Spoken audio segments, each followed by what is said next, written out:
Professionalism meets opportunity. 20 minutes past 1 p.m. Central African Time. It is indeed The Upside with Nompumelelo Ngubeni and me, Tebogo Lekhuleni. You can catch us live on the SABC Plus app, downloaded on your Android or iOS device. On DSTV, it's channel 802. Let's get into our first conversation, a collaboration of note. Listen, in an industry built on image and impact, what happens when a rising star chooses vulnerability instead of perfection? American rapper and singer Doechii, known for her fierce energy and fearless style, has teamed up with SADAG, the South African Depression and Anxiety Group, to shine light on something many avoid: anxiety. Today we unpack the power of this partnership, the stigma that still surrounds anxiety in public and private spaces, and what it means when artists start leading mental health conversations. On the line, we've got Fatima Sedat, SADAG's developmental manager. Fatima, thank you so much for your time and welcome to The Upside. Good afternoon, and thank you for having us today. Let's start with why Doechii. Of all the artists, of all the people you could have chosen, why did you choose her? It's such an interesting question because we didn't choose her; she chose us. The team chose us. Right. We were so lucky that they approached us and they said they were collaborating with different organizations all over the world, and would we like to be part of this? And we were so excited because this song is trending everywhere on every social media platform. So yeah, it was a no-brainer. It was just so exciting for us. Fatima, I think it is equally exciting for those of us who are on the receiving end, because it's not often that we take, products that are trending in the pop culture scene and actually make meaning of them, and personalize them into our own lives and actually raise serious concern. How are you making sure that you're translating the song that is on every streaming platform, on every reel, and highlighting the very serious issue of mental health and anxiety in particular? So with this partnership, what's happened is that Doechii, through her own personal experience, she's decided to launch a website. And on this website, it's called anxietieswhatyounneed.com. And on this website, there's resources for every country most of the countries in the world, for people that are going through some sort of, anxious moment or have anxiety and they need further assistance. So there is resources where you can reach out and get help. But at the same time, what I really, really admire about this whole campaign is the fact that there's a space for people to share their stories. Because through this viral song, people are sharing their stories. People are finding that they're less isolated and they can relate with others. And they're not alone in this, this journey to mental well-being. Fatima, what are some everyday signs that we often ignore when it comes to anxiety? We may have friends, colleagues, and we see them in a different light. We may notice something that they themselves don't see. What are those common signs that we need to look out for when it comes to anxiety? It's a constant worry. So worrying about something, right? So we have different types of anxiety. We have social anxiety, we have generalized anxiety, you have panic disorder, which then it's a whole different spectrum. There's also obsessive compulsive disorder. And these are all different types of anxiety disorders. And basically what it is, constantly worrying about something, and it triggers a whole lot of other thoughts and patterns within you. And from that, you start feeling the physical symptoms. So when we talk about physical, we're talking about your heart rate increases because you're worried, and your body then shifts from like the normal feelings to fight or flight. And when that happens, your body is like almost automatically saying, okay, I'm hyper alert. I have I need to watch out. My body might be at risk of something. And and then you just feel all the stressful symptoms coming up. And it's, your heart beating faster, or you have this knot in your stomach, you have sweaty hands. It's all different types of physical symptoms that you can relate. And that is what we need to look out for. But I think the biggest telltale from everything would be when your day-to-day activities become so difficult to do, or you're not finishing them because you're fixated on all these thoughts that are worrying you. And that is what you need to look out for. That is most important for you. It would seem to me, Fatima, that either our environments are requiring so much out of us that most people are living in a constant state of anxiety, some sort, whether it is, there's a spectrum as you described, or it has somewhat been normalized also just to say, oh, I have social anxiety, I have this and that and the other. Which one would you say is more true? And how then can, through this campaign that you're running with Dochi, how can people get assistance? I think the first one is more true. We're in an environment where there's so much happening. We're exposed to so much around us, that we become more susceptible to different anxieties.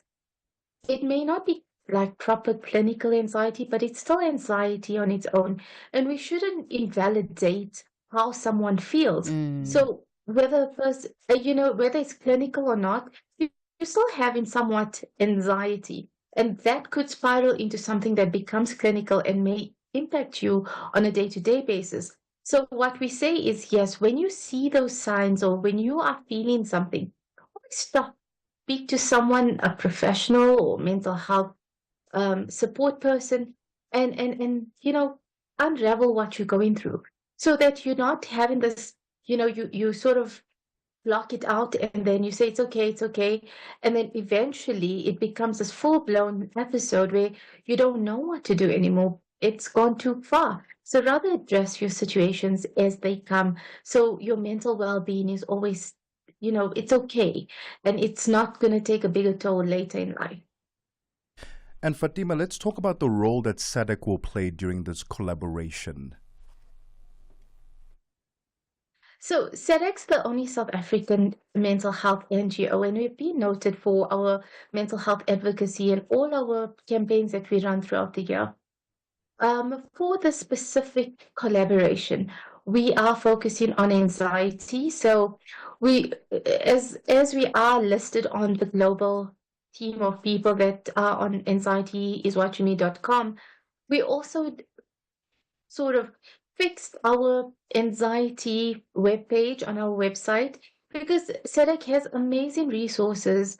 We have experts sharing important information, doing videos of how to do deep breathing techniques, how to take some time out when you're feeling highly anxious, really good tips and tools to help you cope better.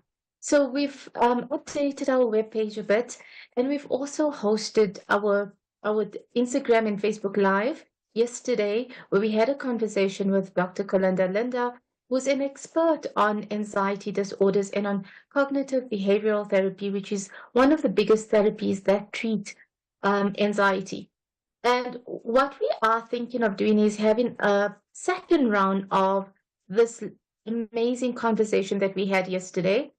And we're planning to either have it next week or the following week. So our main aim is to create more conversations, have more resources to help people that are in need of the help, and of course, to make sure that people know when you are struggling, there are people that will be there to support you. All you have to do is reach out to SADC, and we will try our best to help you.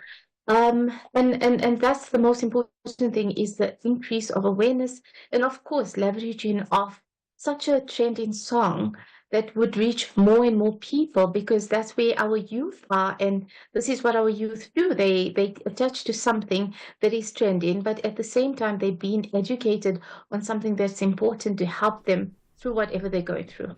Fatima, it is a fantastic initiative, one that will surely garner a lot of attention. If you can just give us the website for SADC as well as a number that people can.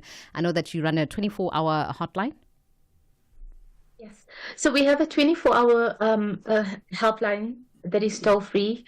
It is 0800 456 789. We also have a website. It's www.sadc.org. There are other ways of reaching out to us, like our WhatsApp helplines, like our SMS helplines, contact sheets. All you have to do is reach out and we'll be there for you. Thank you very much for your time this afternoon. That is SADC's Developmental Manager, Fatima Sedat.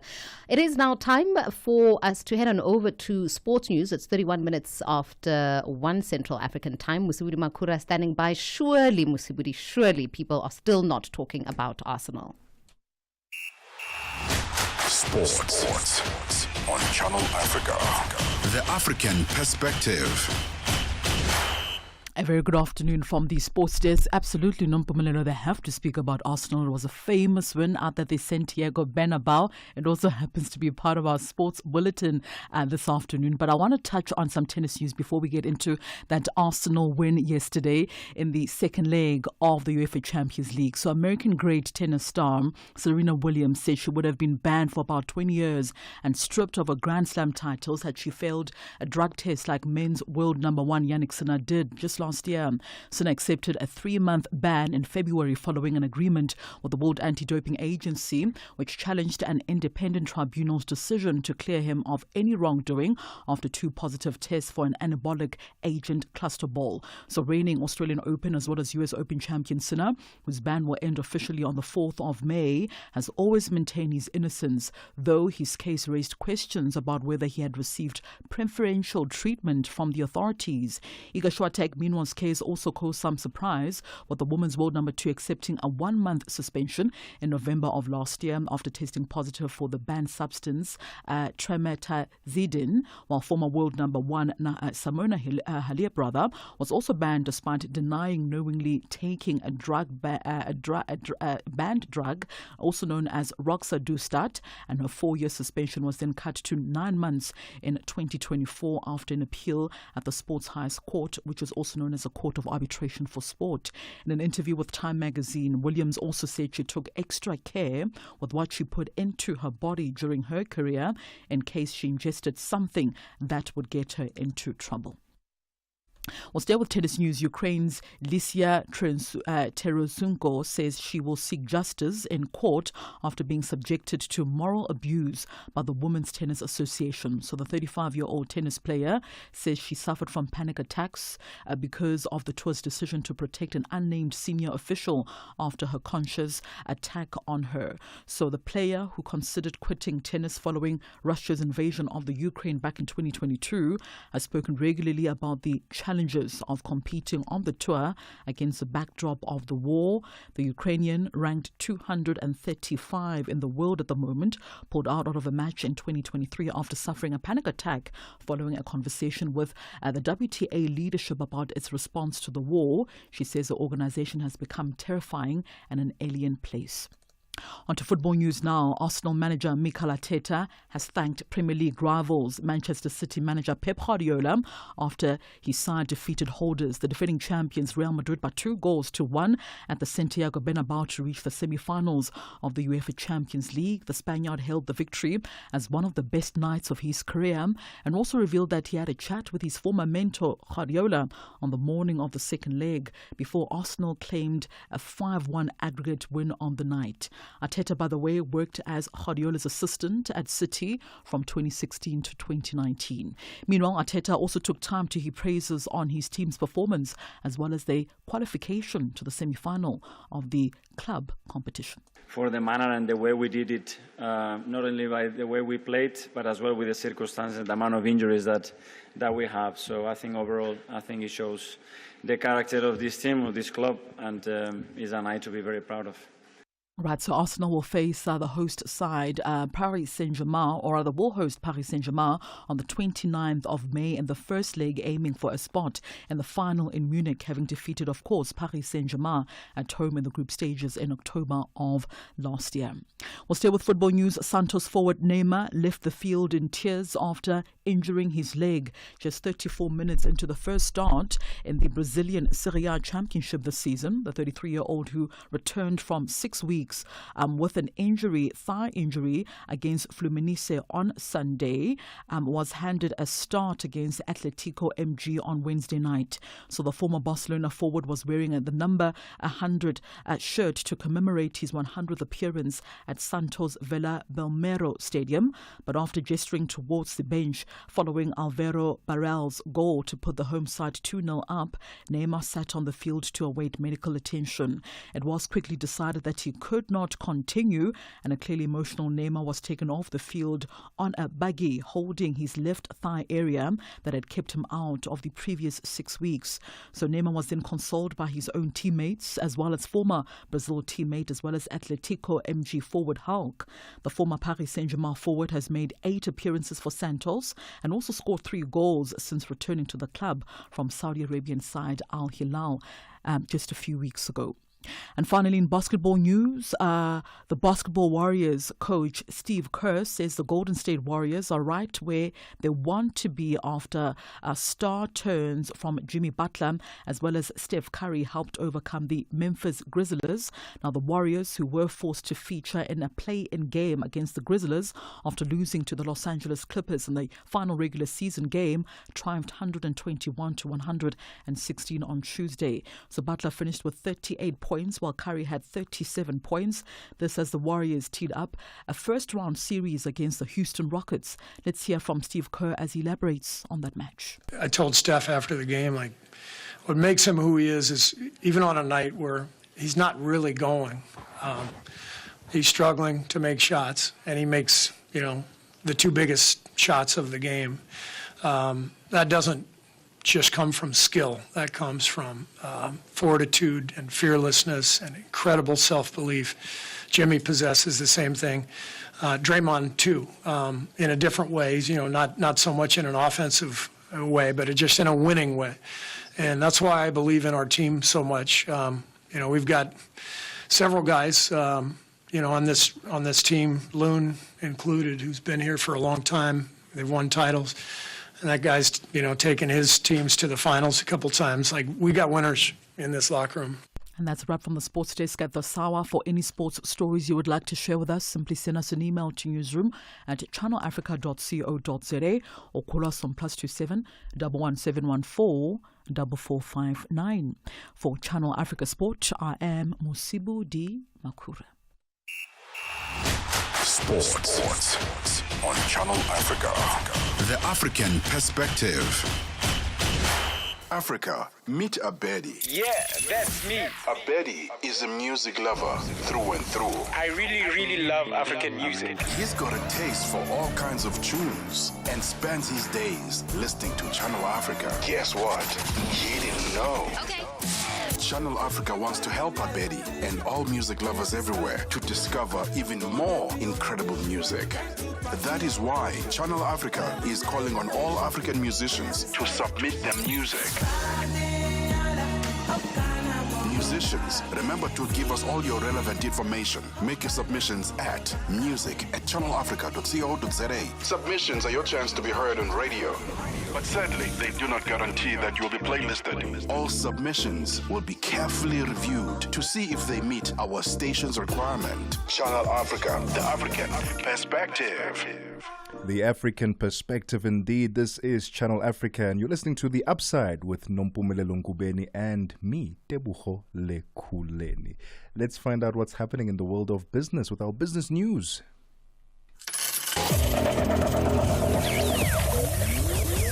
Business news on Channel Africa. The African Perspective. Thank you, Tebogo and Nompumelelo. Good afternoon. Nigeria and South Africa have signed an accord to boost cooperation in mining, highlighting Abuja's push to diversify its economy away from oil. Mines Minister Del Alake says the two countries will partner on mining, including geological mapping using drones, share mineral data, and jointly explore agro and energy minerals in Nigeria. Besides oil, Nigeria is also rich in gold, limestone, lithium, iron ore, and zinc. Nigeria has around 23 mineral deposits in commercial quantities.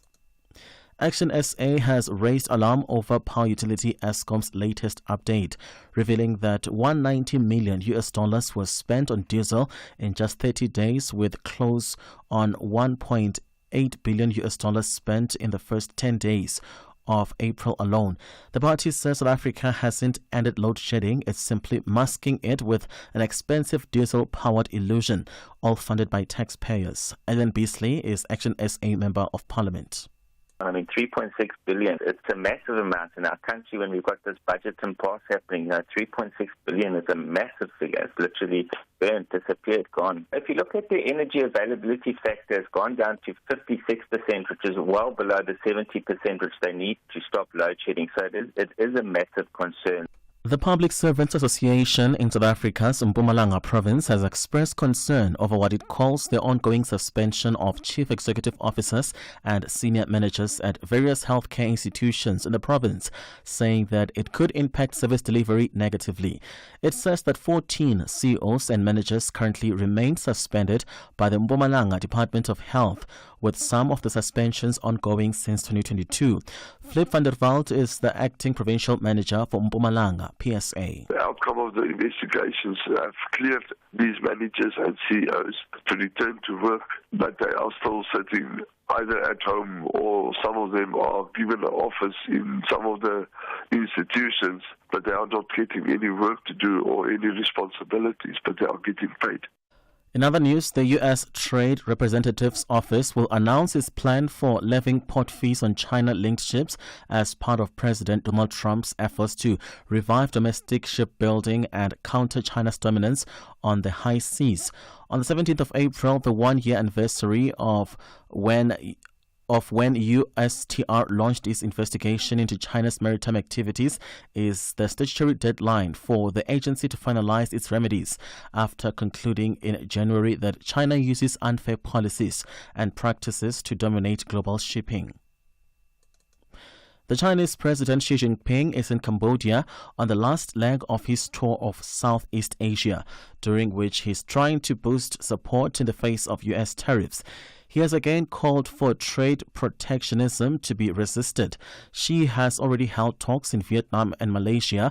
The BBC's Laura Baker has the details. Each of these countries throughout Southeast Asia will have to now do their own deal with Washington to avoid tariffs. What there might be concern here in Beijing is that when they do that deal, Donald Trump might issue conditions that they cut some or all of their trade ties with China. Around a quarter of all of China's exports go through a second country. So you can see the implications if China was to lose that market and that base. Let's have a look at financial indicators this afternoon. $1 in Nigeria is trading at 1,000 naira 603. In Botswana, 13 pula 71. Kenya, the dollar is at 128 shillings 766. Zambia, 28 kwacha 32. BRICS countries, $1 in Brazil is at 5 real 88. Russia, 82 rubles 96. India, 85 rupee 62. China, 7 yuan 30. South Africa, $1 is at 18 rand 89. $1 is trading at 75 pence to the British pound, 87 to the euro. Commodities, gold is at $3,328, platinum at $956 per ounce, the price of Brent crude oil at $66.50 a barrel. That is all for now. For any business stories you'd like to share with us, please send us an email, newsroom@channelafrica.co.za, or you can call us on +27 11714 4459.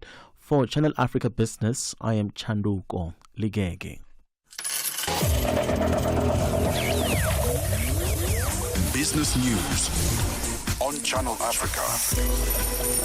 The African Perspective. Get the news, music, and lifestyle of Africa on Channel Africa, the African perspective. Midday vibes, great programming, and good company. This is Channel Africa, the Morning Switch Weekend. With the Shy Guy. Just the other day, I went to pick up my daughter from school. And as per usual, her friends, they usually come to my car just to say hellos and goodbyes. So this particular day, they made this comment about my jacket. You know, saying that it's giving baddie vibes. You say my jacket is giving what? It's giving Baddie vibes. Daddy! It got me thinking, where did the baddies come from? Because nothing is new under the sun, as it is said. I was like, oh yes, remember the Kenyan parliamentarian? Her name is Millie Odhiambo. When you are urging me to be a good example to the girls, the younger ones who are doing their first term, Mr. Speaker, if they are good girls, they'll never get corner office. Be as bad as Millie Odhiambo, you will be the mother of this house. So do not be cheated like the African culture, where you are told have decorum, be nice. I'm telling you, you will go nowhere. Be a bad girl like me. That original baddie. Saturday and Sunday mornings belong to the Morning Switch. 3 to 6 a.m. Central African Time. The Upside, taking the African perspective to fresh levels. It is 46 minutes after 1 Central African Time, and we returned to talk about mental health issues. This time looking at how it is that households on the African continent deal with mental health issues, because sadly some parents view mental health as white people's problem. And when you talk about going to therapy, they say those are definitely privileged type of activities. But joining us just to thrash out how it is that African families can be more accommodating and supportive of mental health or dealing with mental health issues is Diana Bamala, who's a therapist out in Zimbabwe. Diana, good afternoon. Thank you for joining us. Good afternoon. How are you? Oh, man, I'm doing fantastically today. And my co-host, Tebogo, is as well. He's celebrating his birthday today, Diana. Oh, happy birthday. Thank you so much, Diana. I appreciate it. He's very embarrassed. Are you a parent or not? How old are you now so that you can celebrate in style? I'm old enough to have seen analog and digital, so very old. I don't want to put a number on it. I'm very old. Diana, let's get into it. We oftentimes on the show speak about mental health because it's an important issue to shine the spotlight on. But can you explain how mental health issues manifest, particularly in childhood? Because when people do go for cognitive behavioral therapy, for instance, therapists will always track back to one's childhood. So explain to us how mental health issues are present in childhood and why they are often overlooked in African households. All right. So when we're looking at CBT as a way out, which is cognitive behavioral therapy, like you mentioned, and many people generally do not understand, even as adults, we do not understand what mental health is. If you just go into the street and ask generally about someone what mental health is, they would be thinking it's psychosis, maybe someone is or whatever. Now, when it comes to childhood trauma and childhood experiences, we're looking at these children coming from backgrounds where people do not really understand what exactly is going on, and they generalize a lot of toxicity at the end of the day, and we think everything is normal. So when kids are now experiencing that toxicity, those childhood traumas, they're going through some abuse, they're going through some phases of stress, they're going through, like nowadays, if you see, we have got a high rate of divorce. Parents may get divorced, they don't consult on the kids that they are going on, they don't even care whether they are going to be affected or not with kids, and we just assume, especially in the African context, that an adult is always correct And whatever contribution that comes from a child doesn't really matter. So at the end of the day, we have got a lot of trauma and vicarious trauma that we are experiencing each and every day as young ones, as adults, as even older people, but we do not realize that we are going through this because we do not recognize that mental health is. And Diana, how does the so-called toughen up culture that we've created, especially on the African continent, how does that end up affecting, especially young people, their emotional intelligence and their vulnerability in the African home? Because when you're told to toughen up, when you're going through certain experiences and you can't really define what it is, oftentimes it's left unsolved, unresolved, and you have so many young people growing up with issues that are not resolved at childhood and they bring it into adulthood. So what effect does that toughen up culture have on young people, especially their mental state? All right. So if we're looking like what I mentioned, if you look at the African culture, it promotes being tough, especially in the boy child. You're told, do not cry, do not express yourself, a boy doesn't do this is girly stuff. And as a woman, you'll be told these are signs of weakness, these are signs of whatever. And at the end of the day, you're coming in a culture that does not embrace.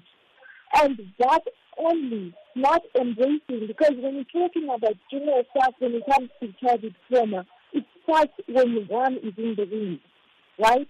The stresses the mothers are going through because he's being told women should just be tough and should go through whatever. If their husband is cheating or if they're going through some sort of abuse, they're supposed to pay for their households, they're supposed to be just out there and smiling, facing whatever. And the first black trauma is starting when the child is in the womb. When now they're born in homes, they are born in households where people do not embrace, where there is no love, where there is a lot of patriarchy, where there is a lot of rule of law somehow, where they do not really express their emotions. Whatever an adult says is correct. If I'm to say out something, an adult cannot say sorry. So that toxicity now continues to build within each and everyone.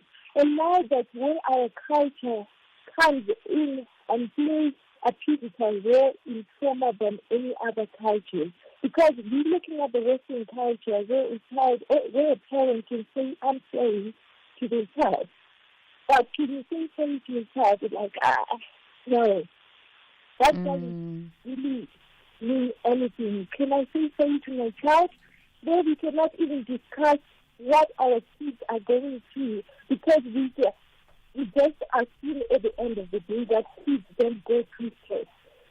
Kids they just keep, they just let go, they don't experience anything. And of course, these kids are experiencing each and every step because they're developing feelings, they're developing emotions. The environment is molding them to be certain individuals. So at the end of the day, whatever that I'm being molded, it's what also my parents were taught. Because we are continuing the circular, and the cycle comes in from my great-grandparents. They don't apologize, they don't do anything, they don't recognize me, and now they come into my parents, they don't do that, and we're continuing to do that. And at the end of the day now, just because the world is now exposed, we are in an AI world where we can just ask everything.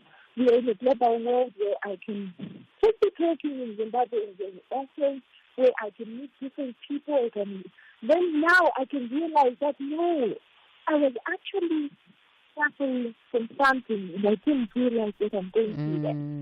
Oh, this is what's happening. Oh, really? Is this what's happening? So at the end of the day, you see that our culture, in as much as we want to maintain even to and respect and all that, we are forgetting that we are emotional beings at the end of the day. We are forgetting that mental health is universal at the end of the day. We are also forgetting that the world is no longer that kind enough for us to protect that environment. We are now too exposed, and you can see we are vulnerable. That's why you see a lot of suicide, a lot of other things that are happening, even in kids. Why? Because now their cognitive mind is now aware that this is not right for me, because they share, they hear, they talk. Yeah. So at the end of the day, our culture is not that favorable. That cultural aspect is precisely what keeps people untreated in our communities that do suffer mental health illness, right? Because you'll hear stories about witchcraft, spiritual punishment, and. But what can we start doing within our communities to start spreading the word about mental health and educating community members? Well, it's not something that can be achieved overnight, and I think for Africans, I think we need to start within the private sphere, which is in the home, acknowledging the little things and also normalizing some of the things. Because if you see at the end of the day, we come out there, we start preaching what mental health is. If one does not believe in it, we are all just speaking in vain at the end of the day. But if we start on individual basis, if we start in homes, just normalizing some of the things, that this is abuse that's going on, this is something that is not good. Mom, what you did, this is something that is wrong. You should say to your child, this is what happens, this is what. Then after that, we are recognizing that we have emotions, we are recognizing the little things. And it's now easier for me or telling someone or even me or the world just raising awareness and teaching the community that this is what's happening, this is bipolar, whatever that you're going through, it's not that, yes, you've got mood swings or you've got a sickness or you just change or whatever. This is what you are sick. Because at the end of the day, also, we need to work hand in glove with everyone when it comes to mental health. Because we also look at also our professions. If one goes to the doctor and they say they started habits, some of them, they just keep in habits and not stress. And some are maybe they coming to the hospital or some will be coming in seeking for stress-related, something that can relieve them from stress. But we are not working hand in glove. We also need to also have the gatekeepers be able to come, because they are easy communicators.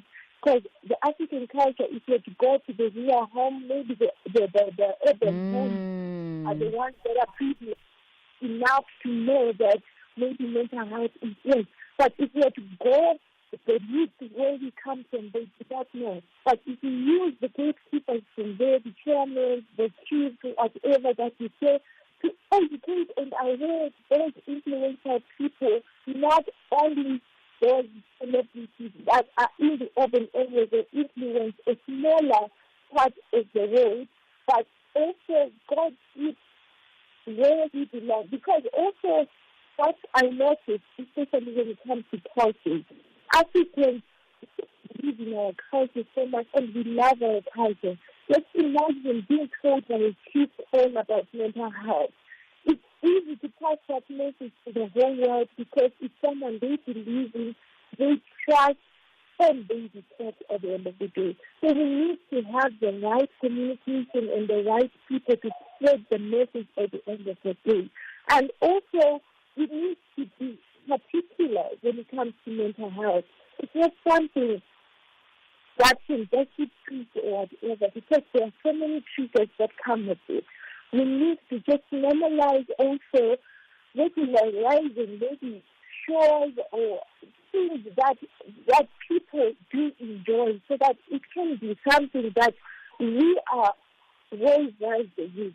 Like maybe an advert talking about mental health, this is mental health, this is what's going on, this is what, maybe I'm having a headache, I'm going through a bad day, maybe tomorrow I've got medicine, I'm not waking up, just trying to educate them in the layman's language, in something, in communication that they do understand, because we are using a lot of jargon, because we're losing a lot of people to just speak things because we want to make it something that is big, that is out there, that's whatever.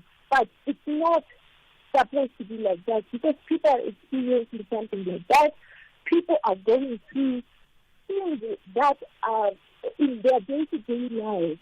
And it doesn't need to be big. It's something that needs to be relatable. So we need also to include the national, we need to include their day-to-day, maybe at work, at communities. Diana, so sorry to cut you. Unfortunately, we have run out of time. Thank you so much for your insights. And we certainly hope that through conversations like these, we will break the cycle on the African continent. It is 2 p.m. Central African time. That was the voice of Diana Bamala, therapist from Zimbabwe, just talking to us about the challenges that we have in African households in tackling mental health issues. It's 2 p.m. Central African time. Let's find out what's happening in the world of news. SABC News. The African Perspective. Thank you, Tebogo. Looking at your top stories, Tunisia dramatically expanded the use of politically motivated arrests, and Ukraine's defense ministers and foreign minister have unexpectedly arrived in Paris. Your latest news, greetings to our listeners. Tunisia has dramatically expanded the use of politically motivated arrests and prosecutions to intimidate and silence critics. This is according to a report by the international non-governmental organization Human Rights Watch. In what the group describes as a sweeping rollback of freedom won during Tunisia's 2011 revolution. The report says authorities in recent years have targeted lawyers, judges, journalists and activists in a crackdown on critics of President Kais Saied. Advocacy and Communications Director for Human Rights Watch's Middle East and North Africa Division, Ahmed Bechemzi, explains. About 40 people are accused of plotting to, overthrow the president and maybe even kill him. It so happens that all of these are political opponents to the president. Some of them are former ministers, some of them are former parliamentaries, just his political adversaries who are prosecuted without charge and in violation of all the norms of fair trial and fair justice. So many Tunisian commentators reacted to that by sarcastically saying on social media, between quotation marks, we are all conspirators. And basically the message is, if being an opponent to President Saied is considered conspiracy, then we're all guilty. The young women who testified against Nigerian televangelist Timothy Omodoso in South Africa during his trial say they feel the justice system has let them down. They were speaking at a media briefing that the Cultural, Religious and Linguistics Rights Commission hosted in Johannesburg. The High Court in Gqeberha in the Eastern Cape Province recently found Omodoso and his two co-accused not guilty on all 32 charges, including rape, human trafficking and racketeering. One of the women said the incident has led to personal trauma and public scrutiny. She has also expressed her disappointment with the way the prosecution team has handled the case. We are disappointed, we are upset, but we are not dismayed. We know whatever the outcome was, we spoke our truth and we will continue standing by it. We can't shy away from the fact that the system has let us down. It has failed us. The outcome of this case could have been different if our prosecution handled the matter better than how they did. Our lives have never been the same, personally and publicly. We feel threatened, worse now because our faces are out there and visible. Traffic has started to build up on the N1 between the Gauteng and Limpopo provinces in South Africa. This is hundreds of the Zion Christian Church members heard to Moriah in Polokwane for the Easter weekend pilgrimage. About 120 law enforcement officers have been deployed to the province. Transport and Community Safety MEC Violet Mate led a stop-and-search operation on Neil Toll Plaza outside Polokwane this morning. During our preparatory meetings, we're with the delegation from the two churches. They have also given us their travel plans to say when they come from Gauteng or wherever, RTMC will be monitoring their movement until they reach Moriah. So with us, when they reach here, some of them will be escorted so that they arrive in Moria being safe. RTMC has given us 120 traffic officers to inject to the others that we are having already. So we're saying as the department we are ready, and we are going to make sure that that road, there are more police visibility. President Cyril Ramaphosa has wished South Africans a happy and safe Easter. He says this depends on citizens conducting themselves with tolerance, patience and respect for everyone. Ramaphosa has offered his best wishes for the Easter break to South Africa's diverse Christian denominations, as well as compatriots for whom they will purely be a period of rest and social connection. Presidential spokesperson Vincent Magwenya. Easter is a special period for devoted Christians to celebrate their faith and the triumph of life over death, and it is an opportunity for South Africans of all backgrounds to enjoy rest and reconnection with family and friends. President Ramaphosa urges citizens to take care of themselves and others on the roads and in social situations. Lastly, Ukraine's defense minister and foreign minister have unexpectedly arrived in Paris, where talks are beginning on how to end Ukraine's war with Russia. The U.S. Secretary of State Marcus Rubio and envoy Steve Witkoff are both taking part in the talks, but it's not clear if they'll meet the Ukrainian delegation. The BBC's Paul Moss reports. Ukraine has repeatedly called on U.S. politicians to meet their representatives, but the U.S. envoy Steve Witkoff had pointedly decided instead to meet Vladimir Putin in Moscow and then fly to Paris for talks with European leaders. But now it seems he's been followed to Paris by Ukraine's Defense Minister Rustem Umerov and Foreign Minister Andrei Sybiha. A spokesman for the two said they had meetings scheduled with American representatives but didn't say who. With Steve Witkoff and Marco Rubio in town, those two would certainly be their top choice. Recapping on your top stories, Tunisia has dramatically expanded the use of politically motivated arrests and prosecutions to intimidate and silence critics. This is according to a report released by Human Rights Watch. Channel Africa News, I'm Onele Nzinzi. SABC News. The African Perspective.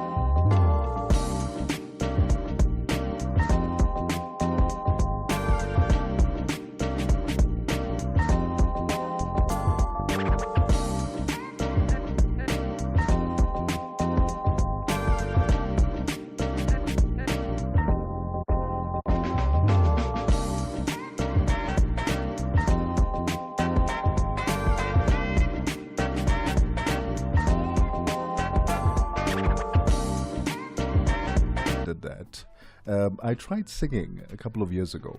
Right, this was back in actually many years ago.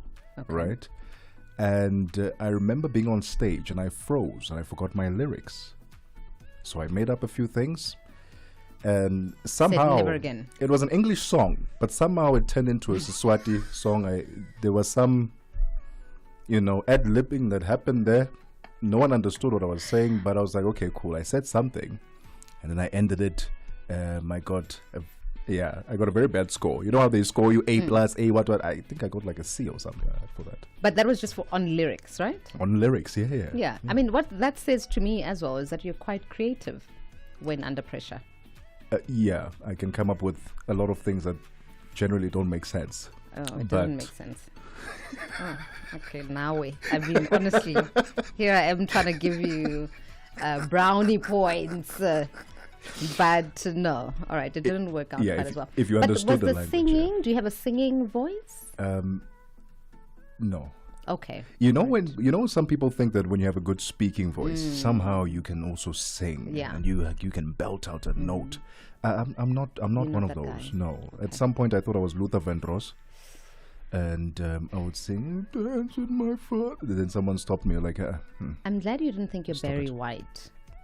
Oh no, that's just a different. That's another level. That's a different level of deep that only cats and dolphins would hear.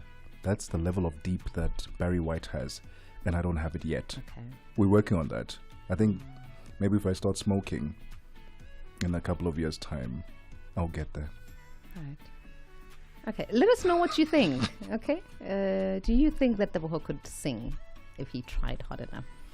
I think you could sing, though. I mean, obviously, I sing well. I've been saying this the whole week that you sing brilliantly. No, I do sing well. And in actual fact, I really can sing, and I think we need to come together and do something.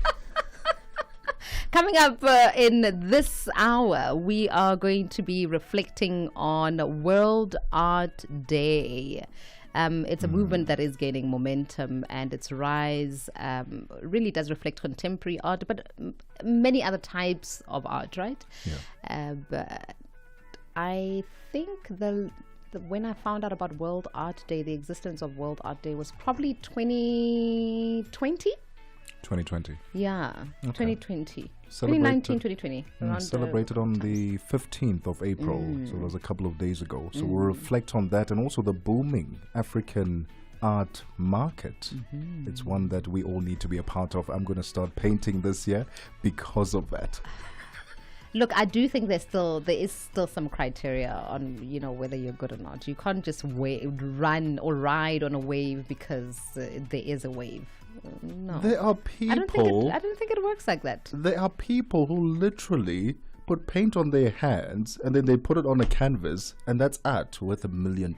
Let me tell you something. There's a man who put a banana on canvas, a real banana. I think I've seen that one. Tangible, and then someone bought it for millions and ate it. Someone once sold air during a Kanye West concert, and they bought it. Anyway, it's 11 minutes past 2 p.m. Central African Time. That conversation about art coming up next. Zilipendwa na I am Henry Shekif. Baiter, mambo vipi? Poa. Mwaka 2025 mpaka hivi sasa ukoje kwa upande wako mzee baba? Kabisa, kwa sababu tumejiandaa vizuri. Kama mwaka jana tumefunga vizuri na Septemba, mwaka huu tumefungua vizuri na hatari sana. Mzee umejipanga, utaki kutupumzisha? Maana mwanzo walikuwa wanalalamika sana, you spend long time without releasing songs blah blah. Now I need to back to back. Platform, mambo vipi? Mambo poa kabisa, wanasemaje uko ese? Yani huku kuna shangwe, yani la kufa mtu, sikwambie mtu babu. Hii ni marangu ya kwanza pia kusikika kwa pande hizo za South Africa. Karibu sana, unajisikiaje? Wewe na furaha kubwa sana kwa sababu ni marangu ya kwanza, na I hope watu watakuwa wananisikiliza, watu wengi pia. Ili uweze kuvuka nje, watu waweze kukufahamu, tuseme West hivi na nchi tofauti, ni lazima pia uanze kufanya vizuri hapa nyumbani, then uvuke East Africa. After East Africa, Zilipendwa hapa kwenye Channel Africa, taswira ya Afrika. Je, una jambo lolote akilini mwako? Je, una shauku kuhusu masuala muhimu? Na je, una maoni ambayo unataka yasikike? Kweli, hili jukwaa ni la kwako. Piga simu au tuandikie kwenda WhatsApp namba alama ya kujumulisha 2760552594 na tutakupigia simu. Mtangazaji wa habari zetu za Afrika Kusini mjini Johannesburg. Hivyo unaweza kuwa mshirika kwenye matangazo yetu. Sio mazungumzo tu, ni fursa yako ya kuchangia maoni yako na kushirikiana na jumuiya ya wasikilizaji wanaotamani mtazamo wako. Tufuate kwenye mitandao ya kijamii. Tembelea tovuti yetu www.channelafrica.co.za na uwe tayari kushiriki na kuchangia maoni yako kwenye Channel Africa. Channel Africa, mtazamo wa Kiafrika. No fairy tales, just the facts and the music you love on Channel Africa.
minutes past 2 p.m. Central African Time. Happy birthday to you. Me. Yeah, there we go. Happy birthday. That was something Soweto. Listen, if you're also celebrating your birthday today, happy birthday. I hope you're having a fantastic one. If you are at work, I hope you got balloons and cakes. Yeah, because your colleagues knew about it. I mean, really. It's not that I'm secretive about my birthday. I do celebrate it. But especially when I come to work, I want to come to work. Let's work. And focus on work. And focus on work. Otherwise, it becomes one big party, which we can have afterwards. But right now, we get some work done. Anyway.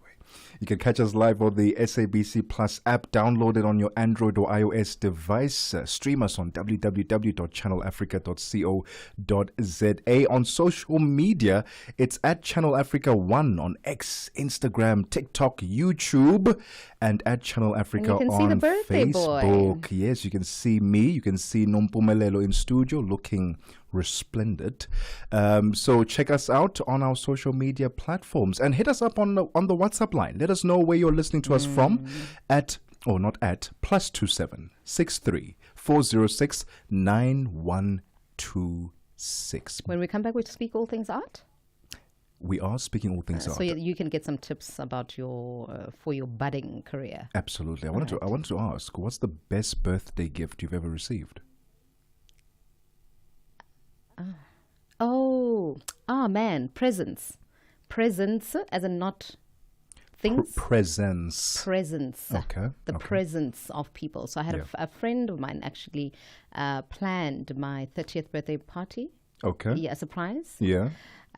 She planned it all the way from another country, flew in. She had an exam. Oh my goodness. Flew in for an afternoon. Oh my goodness. Yeah. I'll share mine. Yeah. And the worst I've received later on. All right. During I hope the person who gave you the worst is not listening. We can only hope. It's 20 minutes past 2 p.m. Central African Time. This is The Upside. Grande nouvelle à Channel Africa. Vous pouvez désormais écouter et regarder vos émissions préférées sur Channel Africa.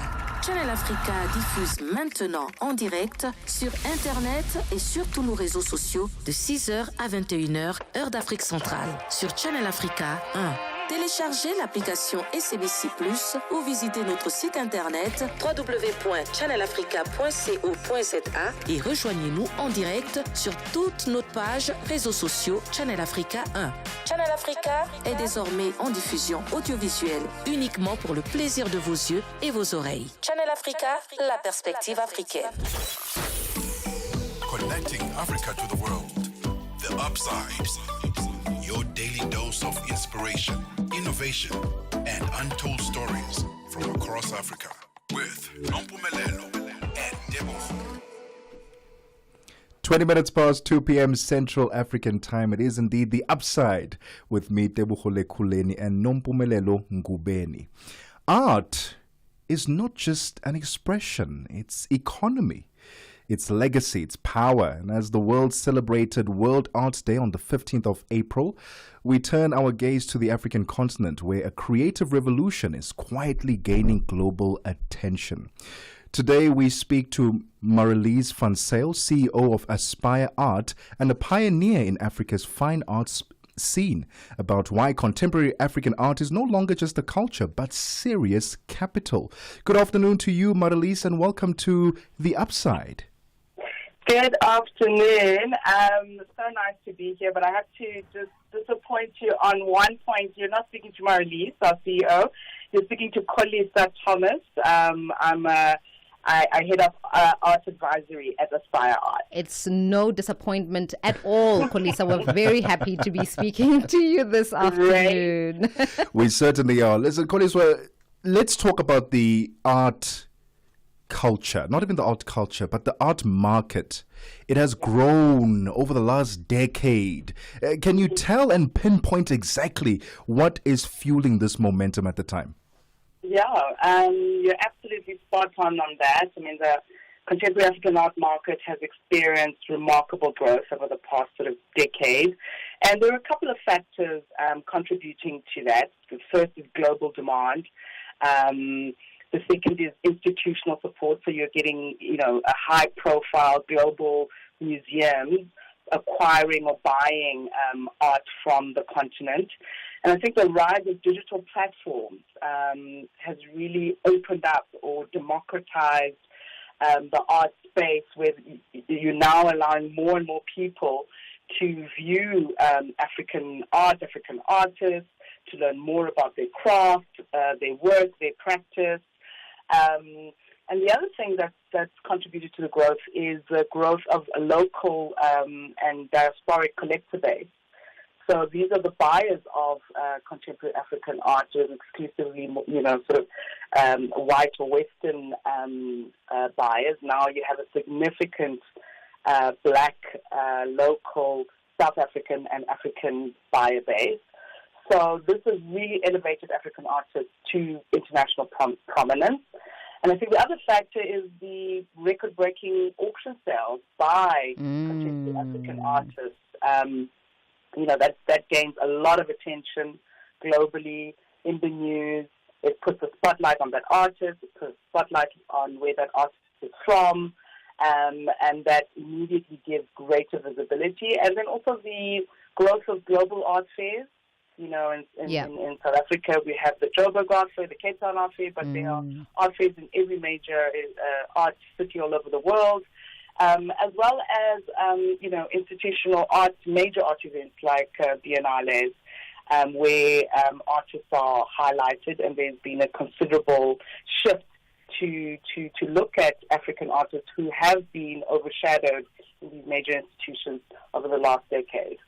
Kholiso, you speak about the visibility and accessibility of African art through auctions, right? Yeah. But let's take a look at the trends as well that this accessibility has now given rise to. Yeah. So as Aspire Art, we specialize in handling contemporary African art from Southern Africa. And we were one of the first auction houses to actively promote undervalued 20th century black artists, artists like George Pemba, Gerald Sokoto, Dumile Feni. And we were the first to present sort of a pan-African offering of modern and contemporary art to a global audience. So we're looking at the old masters, but we're also highly focused on contemporary African art. These are artists working and living today. So there's certainly no question that Africa has a lot to offer. When we talk about, I mentioned record sales, we had a Ugandan artist called Joseph Nsibe, who does these large, huge canvases, and they're regarded as highly collectible and very rare. And his work has really put a spotlight on kind of the rampant deforestation taking place in Uganda right now as a result of mining and war and drought and urbanization. And, his political lens and his commentary on what's happening in Uganda and the rest of the continent has really put him in the spotlight.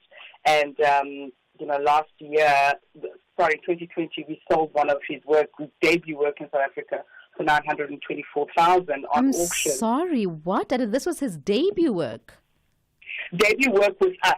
With yourselves, yes, I with see. Ourselves. So it was the first time he debuted this artist. We debuted this artist in South Africa for one of his works titled Forest Beam. That was 2020, and it sold for $924,000. Joseph Ntesibe, my goodness. Yes, and that highlights sort of the global interest, the international interest in artists from the continent.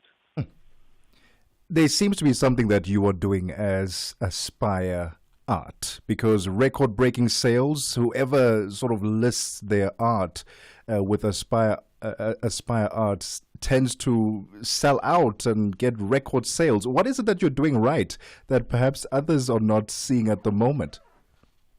Well, I think our track record, if you own a valuable, a piece of art and you want to sell it on what's called the secondary market, is where we operate. our track record will attract you to come and build that trust for you to come sell with us. And then I also think we're a niche boutique auction house. We give a lot of time and attention to our clients. So we wear two hats effectively. So I can deal with a client who is selling art and then a client who wants to buy art. So those are the two hats we wear. And it's all about putting the client's interests at heart, doing thorough research on the artwork that we are going to put to market. Pricing is key, is very important. Oftentimes you have to, come to a middle ground in terms of what price you will auction the art, or the low estimate, or where the bidding will begin with the client. So it's taking them through that journey. And then on the other side with buyers, if you are in the market to buy art and you're uncertain where to begin, or you're a seasoned collector, we cater to both those sides of the scale. And it's really been a place where people can come for proper advice on what to buy, how much I should be spending. Is this the right price for this work? So we do a lot of educating in terms of new buyers to the market, and we give advice as well. A lot of first-time buyers, for example, are quite intimidated by the art space, and so the first thing I always tell my clients is really to start educating yourself. It's not just about a purchase. It's not just about buying. Really, to have a mindset of it's a journey, and the beginning of the journey is to educate yourself, is to speak to people like myself at auction houses or curators at galleries, is to attend exhibition openings or art fairs. And then once you start honing in and starting to understand what you're interested in, what you like, because I also always say you have to buy with your heart as well, not just with your hard cash. So once you start to understand what you like, what resonates with you, is then to research the artist, understand who the artist is, their background, and then to buy from a reputable source, because that's very, very important, to make sure that you are not buying a forgery or a fake or a work that was acquired illegally or criminally. So those are some of the pitfalls that we help our clients avoid when they're buying art for the first time. All right, that is the voice there of Kolisa Thomas, Non-Executive Director of the Aspire Art Board and Client Advisory. Kolisa, we're going to ask you to just stay on the line for us. We'd like to continue the conversation beyond our sports and business news. It is now 30 minutes after Musibili Makura is standing by. Sports on Channel Africa. The African Perspective. Thank you, Nompumelelo. Real Madrid head coach Carlo Ancelotti is expected to leave the club after the Copa del Rey final on the 26th of this month. Ancelotti's cast doubt over his future as Real Madrid after Wednesday's Champions League quarter-final defeat to Arsenal, which saw them lose by 2-1 at home and 5-1 on aggregate. It is also understood the 65-year-old will remain in place until the Copa del Rey final against Barcelona in Sevilla, but is then expected to depart the club after that. Real as well as Barcelona are fighting it out for the domestic double, with Ancelotti's side sitting 4 points behind Barca in the league with about 7 games remaining until the end of the season. The pair meet in El Clasico on the 11th of May, but the Italian is not expected to be in charge of that game in Barcelona. So the news here is that Brazil want to appoint Ancelotti as the new head coach, and he could be installed in that role before the end of the Spanish Cup campaign. While Arsenal manager Mikel Arteta thanked Premier League rivals Manchester City manager Pep Guardiola after his side defeated holders Real Madrid by 2-1 at the Santiago Bernabeu to reach the semi-finals of the UEFA Champions League last night. The Spaniard hailed the victory as one of the best nights of his career and also revealed he had a chat with his former mentor Guardiola on the morning of the second leg before Arsenal claimed that 5-1 aggregate victory. Arteta, by the way, worked as Guardiola's assistant at Manchester City from 2016 to 2019. Arteta heaping praises on his team's performance as well as qualification for the semi-final of the next round. For the manner and the way we did it, not only by the way we played, but as well with the circumstances, the amount of injuries that we have. So I think overall, it shows the character of this team, of this club, and is a night to be very proud of. Right, so Arsenal will host Paris Saint-Germain on the 29th of April in the first leg semi-final, aiming for a spot in the final in Munich, Germany, having already defeated PSG by 2-0 at home in the group stages in October of last year. On the continent now, the host nation Morocco will take on Mali in the final of the Total Energies CAF Under-17 Africa Cup of Nations tournament as the teams go for gold at the Al Bashir Stadium in the city of Mohammedia on Saturday. Now, Morocco as well as Mali are meeting for a second time in a Total Energies CAF Under-17 Africa Cup of Nations tournament, having last met in the semi-finals back in 2023, where the game ended in a goalless draw before Morocco prevailed 6-5 on penalties. So Morocco are searching for their first title in this age group and are featuring in the second final, while for Mali they are looking for their third title in their fourth final appearance. The other former champions are Burkina Faso, Cameroon, Cote d'Ivoire, Egypt, Gambia, Ghana, Mali, Nigeria as well as Senegal. Should Morocco win, they will become the 10th different team to lift this trophy. Morocco have had the best defence en route to the final, conceding just a single goal and having also kept 4 clean sheets. Mali, by the way, have conceded 6 goals and kept just 2 clean sheets en route to this year's final. This is the 4th time a North African team are featuring in the final. Morocco are also the first North African side to feature in multiple deciders. Previously, Algeria in 2009, Egypt before then, and then in 1997, and Morocco themselves in the 2023 year reached the final in that year's competition. So victory for Morocco will then see them become the second North African team to win the title, along with Egypt, who did so back in 1997. On to tennis news now. Ukraine's Lesia Torezenko says she will seek justice in court after being subjected to moral abuse by the Women's Tennis Association, also known as the WTA. The 35-year-old says she has suffered from panic attacks because of the tour's decision to protect an unnamed senior official after their conscious attack on her. Now, the player who'd considered quitting tennis following Russia's invasion of the Ukraine back in 2022 has spoken regularly about the challenges of competing on the tour against the backdrop of the war. The Ukrainian, ranked 239th in the world, pulled out of a match back in 2023 after suffering a panic attack following a conversation with the WTA's leadership about its response to the war. She says the organization has become a terrifying as well as an alien place.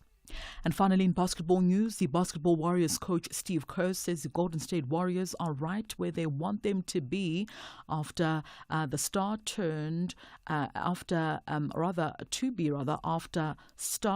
from Jimmy Butler as well as Steph Curry helped overcome the Memphis Grizzlies. Now, the Warriors, who were forced to feature in the play-in tournament game against the Grizzlies after losing to the Los Angeles Clippers in their final regular season game, triumphed 121-116 on Tuesday. Butler also finished with 38 points, while Curry had 37, as the Warriors teed up a first-round series against the Houston Rockets. Let's hear from Coach Steve Kerr. I told Steph after the game, what makes him who he is even on a night where he's not really going, he's struggling to make shots, and he makes, the 2 biggest shots of the game. That doesn't just come from skill. That comes from fortitude and fearlessness and incredible self-belief. Jimmy possesses the same thing. Draymond, too, in a different ways, not so much in an offensive way, but just in a winning way. And that's why I believe in our team so much. We've got several guys, on this team, Loon included, who's been here for a long time. They've won titles. And that guy's, taken his teams to the finals a couple times. Like, we got winners in this locker room. And that's a wrap from the sports desk at the Sawa. It's 14:37 p.m. Central African Time. For any sports stories you'd like to share with us, please send us an email to newsroom@channelafrica.co.za or call us on +27 11714 4459. For Channel Africa Sport, I am Mosibu D. Makure. Sports on Channel Africa. The African Perspective. Este é o Caleidoscópio de Canal África, com Remo Samo e João Yabalá. Em Angola, o recente anúncio do desmantelamento de um alegado plano de ataques terroristas gerou grande polêmica e divisões. O Serviço de Investigação Criminal, SIC, afirmou que um grupo auto-intitulado Frente Unida de Reedificação da Ordem Africana planeava atacar alvos estratégicos como a Presidência da República, a Refinaria de Luanda e a Embaixada Norte-Americana durante a visita do Presidente dos Estados Unidos, Joe Biden. Para abordar este tema e discutir as implicações políticas, sociais e de segurança, temos o prazer de conversar com Laura Semedo, ativista cívica angolana. Nós estamos todos a brincar. Aparece o nome do presidente do grupo parlamentar da UNITA. E depois o SIC fala também na FLEC. Quer dizer, eu não vejo um indivíduo do AMBO a ter ligações com a FLEC. Eles falam no atual presidente do Burkina Faso. Diz que há cartas para a Coreia do Norte ou para a Coreia do Sul. Quer dizer, é uma brincadeira. De segunda a sexta-feira, das 20 às 21 horas locais, este é o Caleidoscópio de Canal África. Well, if you didn't know, we broadcast on Channel Africa in 5 different languages: English, Portuguese, Kiswahili, French, and Chinyanja. Catch us live on the SABC Plus app or go to www.channelafrica.co.za. Let's find out what's happening in the latest news, business news, that is with Chanduko Likeke. Business news on Channel Africa.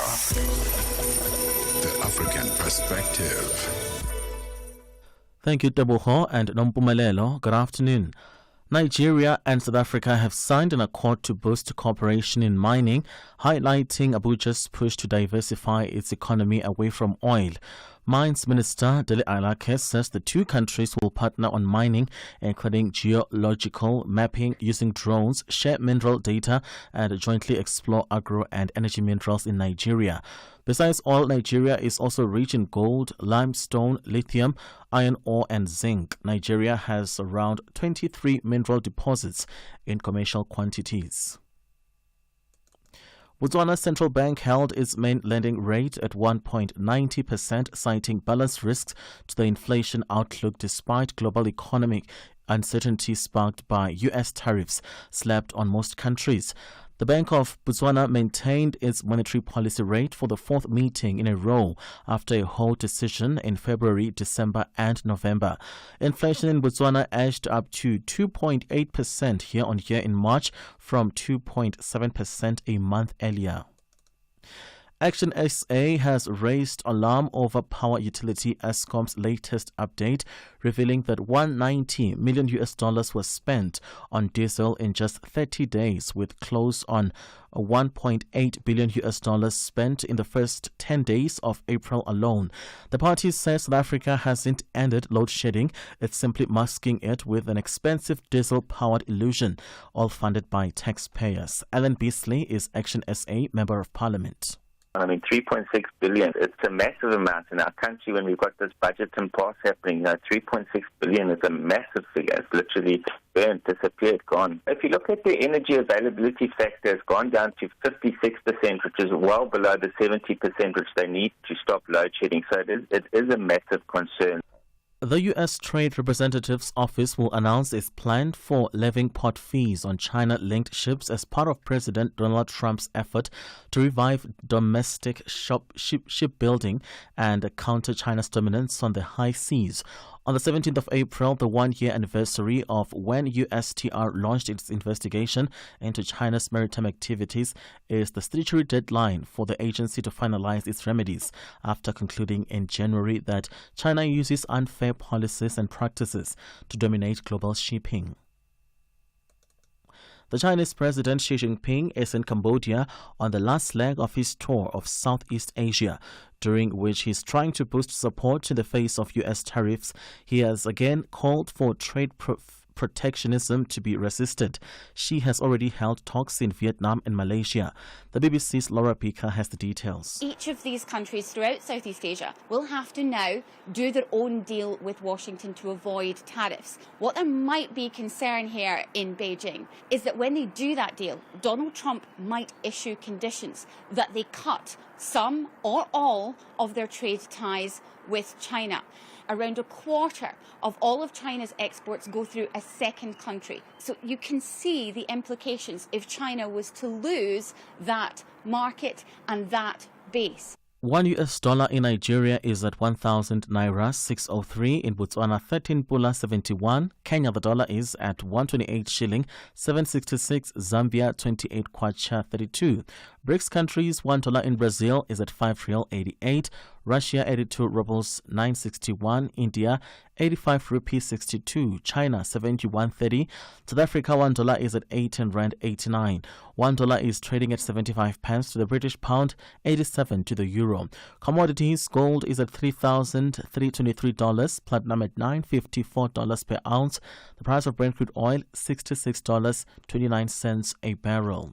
That is all for now. For any business stories you'd like to share with us, please send us an email to newsroom@channelafrica.co.za, or you can call us on +27 11714 4459. For Channel Africa Business, I am Chanduko Ligege. Business news on Channel Africa. The African perspective. Call us on +27 63 406 9126 and contribute to the conversation. Connecting Africa to the world. The Upside with Nompumelelo Ngubeni and Tebogo Lekhuleni bringing you Africa's brightest ideas and untold stories. It is 15 minutes to 3 Central African time. We're continuing our conversation with our guest, non-executive director of the Aspire Art Board and Client Advisory, and that is Kolisa Thomas. And she's joining us looking at contemporary African art, right? And this is as we reflect on World Art Day that was on the 15th. The 15th. It is celebrated or observed annually on the 15th. Kolisa, I want us to talk about, I've never quite understood the term contemporary art. And for me, it's always represented or it stood outside what we have conventionally known as African. So does it necessarily represent Africa, or in what ways does it represent African art and diverse cultures and histories on the continent? So the term contemporary is sort of like a description or a category of art as understood by the global art market. So it refers effectively to art was created from the late 20th century to the present. So typically we're talking post-1960s, and contemporary because it's reflecting current ideas, it's reflecting what society is concerned about, societal issues, and it spans diverse mediums. So it's not just painting, it's sculpture, it's digital art. Digital, sure. It's performance, like contemporary dance, it's photography, and, a hallmark of contemporary art is how it challenges, traditional boundaries, biases, and often it's challenging society to be more equitable, more diverse, more inclusive. And it's really being fueled and shaped by globalization, by digital culture, and how interconnected we are, so you can know about a contemporary artist in Japan sitting in Cape Town. You could be sitting in the US and know about a contemporary artist working in a studio in, Lagos, So really the term contemporary, it kind of is an umbrella term. And of course, then you get contemporary African art, you get contemporary Asian art, South American art, contemporary European artists or art. That's the sort of very interesting. The quick explanation of that one. All right. And Kolisa, what determines value when it comes to an art piece? There are certain art pieces that you look at, you're like, oh, wow, okay, someone would pay money for that. What do you look for when you are enlisting new artists? And what do collectors look out for and then say, this is of value to me? What determines that value? Yeah, that's a really great question. So the value of an artwork is determined by a combination of factors. It's as with these things, it's not just one thing. It's a couple of things that come together. So the first one is the artists themselves, and in particular the artist's reputation. So, does the artist come with a strong track record? Because often you look at an artist's exhibition record, and it takes a lot of discipline, creative vision to season after season come out with a strong exhibition. For people out of the art world, you might relate it to a fashion designer. A fashion designer season after season stays relevant. They have a strong voice. They build a following. It's similar with an artist. So artist reputation is important. And also their critical acclaim. So how has the art world, how has collectors, how has the art media responded to that artist? And also their cultural influence. Does it resonate with the current cultural zeitgeist? Does it resonate with what society is interested in now? So that's where you see the rise of artists like Zanele Maholi, who's put a spotlight on queer rights. An artist like Nelson Makama, who's put a spotlight on just the African or black portraiture. Just an admiration of the black figure or the black form through his paintings, and that resonates. It hits a chord, right? People like it because it reflects what they are valuing right now. So the track record, the reputation, and that's built over time. So there is that, So emerging artists may not command as high a value for their work because they're just starting. But there are, of course, artists who, off their very first exhibition, make a massive impact. The other thing that determines value is provenance, or the artwork's history of ownership. So, has that art been bought by a major museum? Has it been bought by a notable collector, a notable gallery? In South Africa, corporates are major collectors of art and have significant art collectors. So, if an artist's work has been bought by the Nedbank Art Collection or the Standard Bank Art Collection, that it instantly adds value to that artist's, reputation, how their work is valued. The other thing is rarity and scarcity. So if that work is rare, there's not a lot of that work out in the market, that definitely determines value. Unique pieces, limited edition pieces, or works from a specific period in an artist's career. An artist may have peaked at a certain time, and works from that period of his or her work become more valuable. And then, of course, the market demand, the trend in the art market, what collectors are interested and cultural relevance that I talked about a little bit earlier, they drive prices, And in our business, auction results, collectors follow auction results. They see that, this artist artwork gained so much value at the last auction, and that obviously reflects the demand of that artist's work, and that puts a spotlight on the artist, and savvy collectors want to buy that artist. Other things, I mentioned before, like condition and authenticity. So, it's from a verified gallery or auction house or directly from the artist. It's very important that those things are there, that the artwork is signed, that there's a certificate of authenticity. That kind of record is important.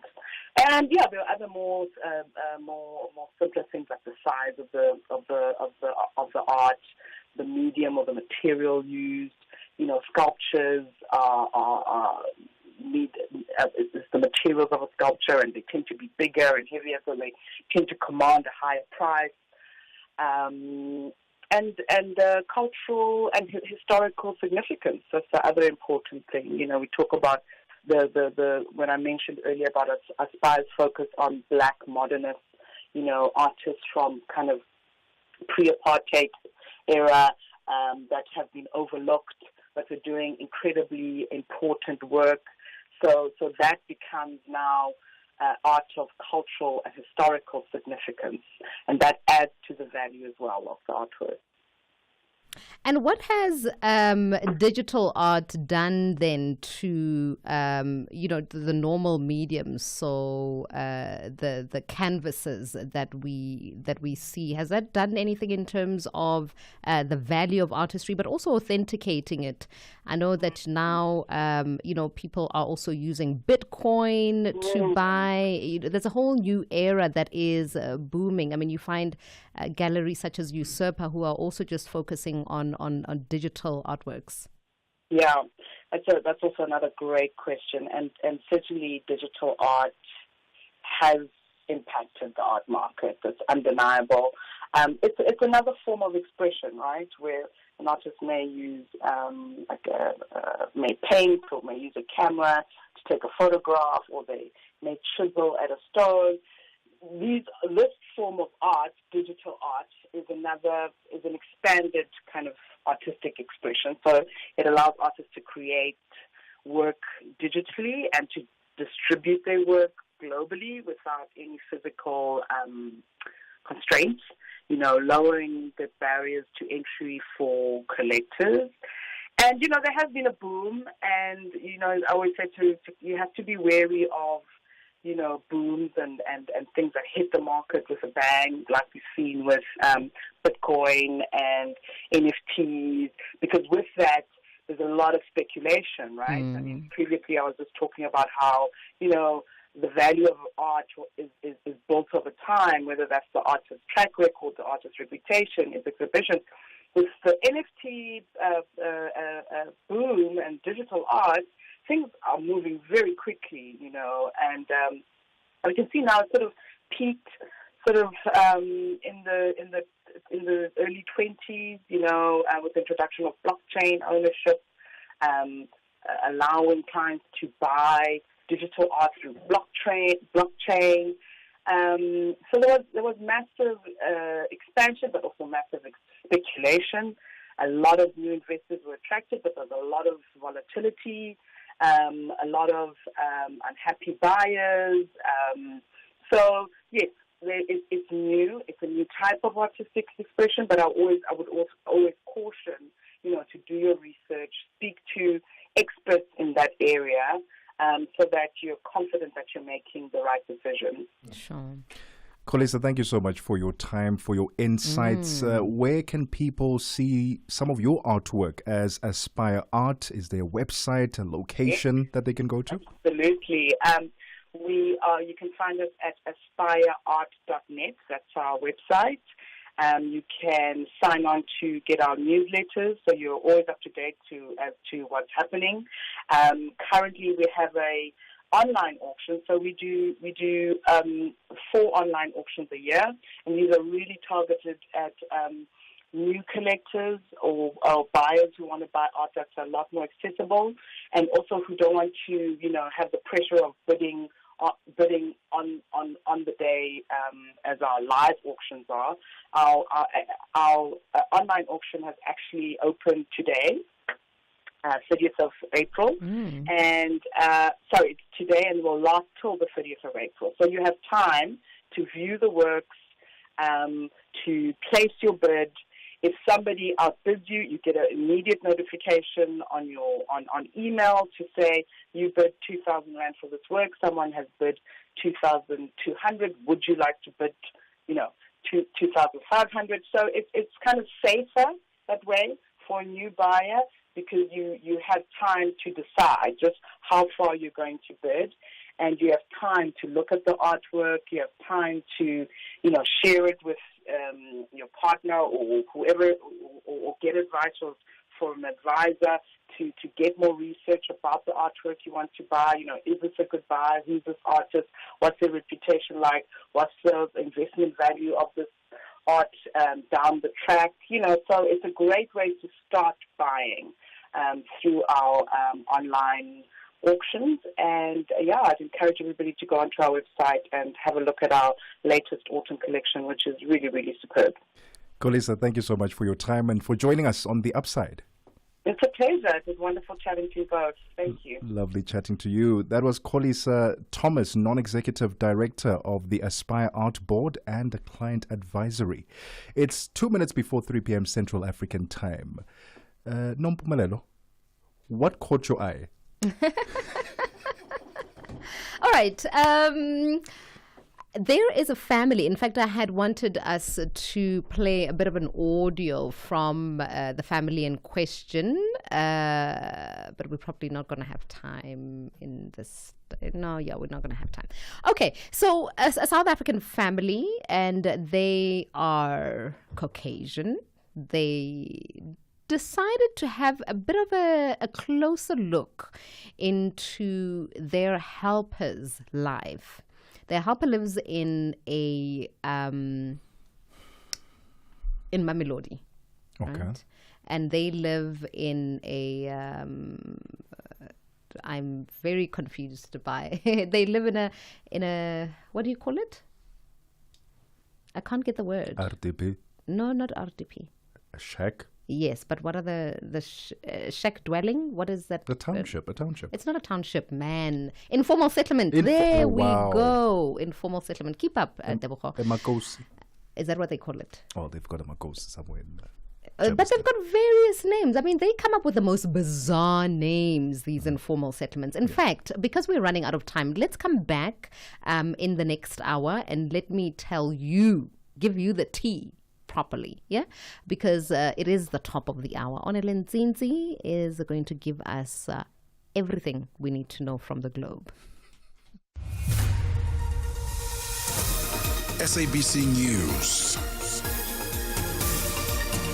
the African perspective.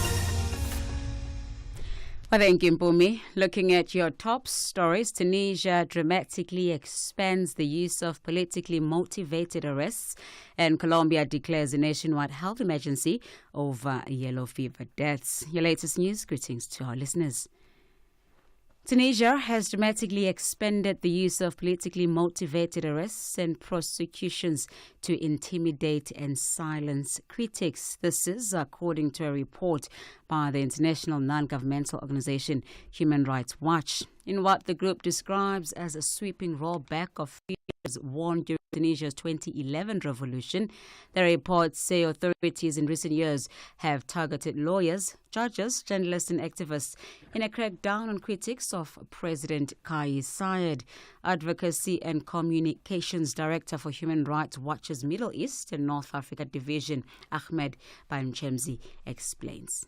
About 40 people are accused of plotting to, overthrow the president and maybe even kill him. It so happens that all of these are political opponents to the president. Some of them are former ministers, some of them are former parliamentaries, just his political adversaries who are prosecuted without charge and in violation of all the norms of fair trial and fair justice. So many Tunisian commentators reacted to that by sarcastically saying on social media, between quotation marks, we are all conspirators. And basically the message is, if being an opponent to President Said is considered conspiracy, then we're all guilty.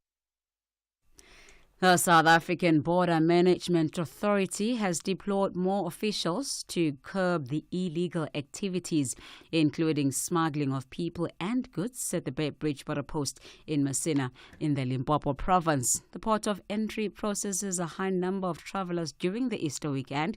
BMA Deputy Assistant Commissioner Rudzani Mpilo says they are working together with different stakeholders, including the SANDF, the SAPS and Traffic Department. We've also deployed a high number of staff, brought other additional staff, even those that are from head office, just to enhance the capacity that we have in here, immigration practitioners, health, agriculture, just to ensure that we are able to execute all our mandate, including that of our special functions. We have also deployed, additional ICT staff just to make sure that our systems remain breathing. If there's any other technical issues, technicians will be able to step in and address. We've also procured the infrastructure, including the temporary fencings, just to segregate the movement inside the port of those that are entering and leaving the country, and also segregate taxis from buses. The BMA has meanwhile arrested 5 foreign nationals who were attempting to smuggle goods from the country into Zimbabwe through the Limpopo River outside Messina in the Limpopo province. It says the suspects were arrested through the use of drones. The drones are being used to monitor some illegal activities in and along the borderline. Deputy Assistant Commissioner Rudzani Mpilo says they want to ensure safety and curb illegal activities at the Bay Bridge port of entry and along the borderline. The young women who testified against Nigerian televangelist Timothy Omodoso in South Africa during his trial say they feel the justice system has let them down. They were speaking at a media briefing that the Cultural, Religious and Linguistics Rights Commission hosted in Johannesburg, South Africa. The High Court in Gqeberha in the Eastern Cape province recently found Omodoso and his 2 co-accused not guilty on all 32 charges, including rape, human trafficking and racketeering. One of the women says the incident has led to personal trauma and public scrutiny. She has also expressed her disappointment with the way the prosecution team handled the case. We are disappointed, we are upset, but we are not dismayed. We know whatever the outcome was, we spoke our truth and we will continue standing by it. We can't shy away from the fact that the system has let us down.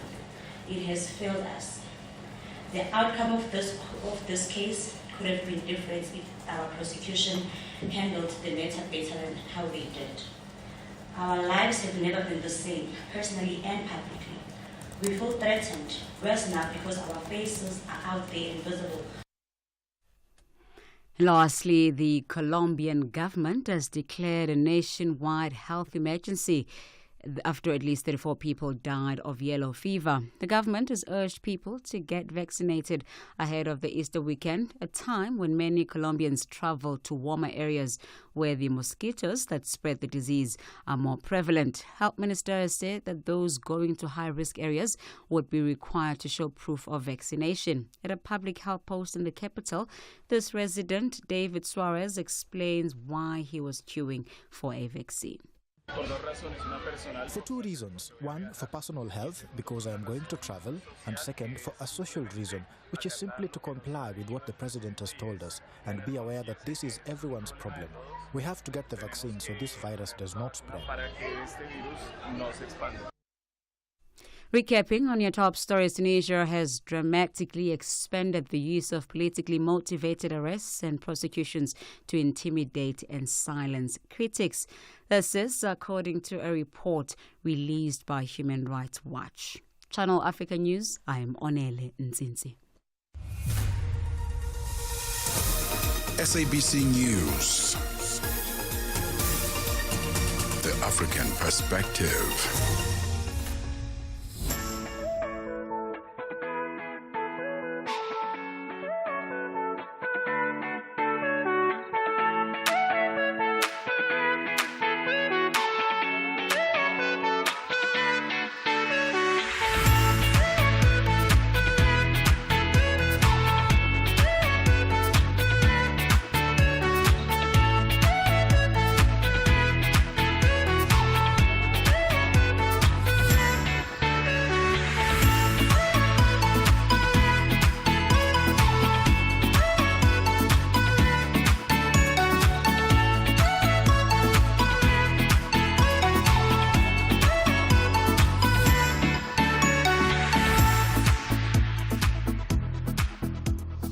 Seven minutes past 3 p.m. Central African Time. Welcome to The Upside with Nompumelelo Ngubeni and me, Tebogo Lekhuleni.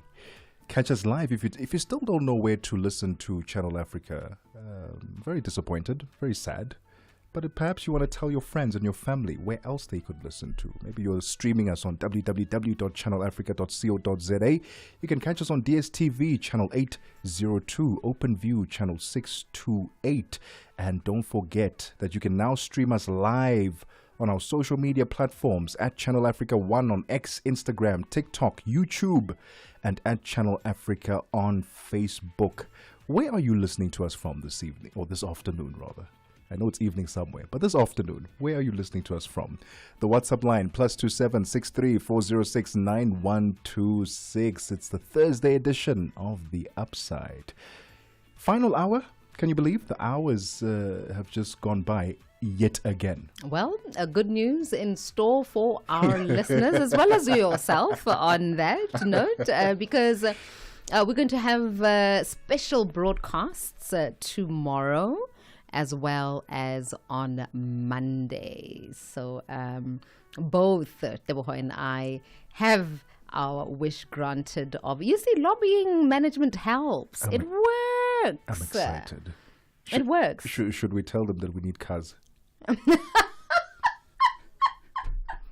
Maybe we speak that into existence. Because in fact we do. Branded Channel Africa, The Upside. All right. Management. I mean, yesterday's conversation worked, so let's try this one. But also, there is legitimacy to our plea for cars. Absolutely. All three of us, in fact, the whole team. The whole team? Are without cars. Absolutely. So management, hi. Can it be automatic, please? Also? I'm easy. I'm easy management. I actually will not be difficult on this one, all right? As long as it's a banger. All right, as long as it's a banger of a car. That's it. That is my only requisite. I mean, banger, speaking about as long as it's a Lux. As long as it's Lux. A banger. But which Lux? A Lux that comes at a price. Like the proper Lux, or that just has a branding of Lux? No. The proper, like what we're going to be talking about in this hour. You know, the type where you're probably going to be put on a waiting list. Yeah. And not the type where you just go to China and You know, the one that has a certified number and a serial number, barcode. There and then we go. Get a certificate of authenticity. You got me. Genuine what? You've got me. Hey. That's exactly what we are asking for management, but also that's exactly what we're going to be talking about in this hour. So do stay tuned for our conversation on the psychology of luxury, as well as are stores, are brands concerned about retaining their clientele? It is 10 minutes after 3 Central African Time. Africa in Business on Channel Africa. An investigation by South Africa's non-profit organization Open Secrets has found that telecoms company MTN has played a role in shutting down the internet during elections and wars in Sudan, Cameroon, Iran, Afghanistan and Uganda, thus enabling governments to silence the opposition. Interestingly, this isn't just unique to MTN. I think the report also looks at Vodacom DRC as being a proponent of one of these violations. particularly in shutting down the internet during the elections in 2018 and 2019. Autocratic regimes are able to utilize the licenses that they have with these telecom companies, basically to, suppress political dissent. And the result is that many people are left without connectivity. And not only does this affect people's ability to communicate with their loved ones and access vital emergency services, but also at a very basic level of access to information. The Open Secrets investigator, Lu Forno Ntuli. Africa in Business on Channel Africa. Weekdays from 1 to 2 p.m. Central African Time. Big news from Channel Africa. Now you can listen and watch your favorite shows on Channel Africa. Channel Africa is streaming live on the internet on all our social media pages at Channel Africa 1 from 6 a.m. till 9 p.m. Central African Time. Download the SABC Plus app or visit our website www.channelafrica.co.za and stream us live on all our social media pages at Channel Africa 1. Channel Africa now streaming for your eyes and ears only. Channel Africa, the African perspective. Midday vibes, great programming, and good company. This is Channel Africa.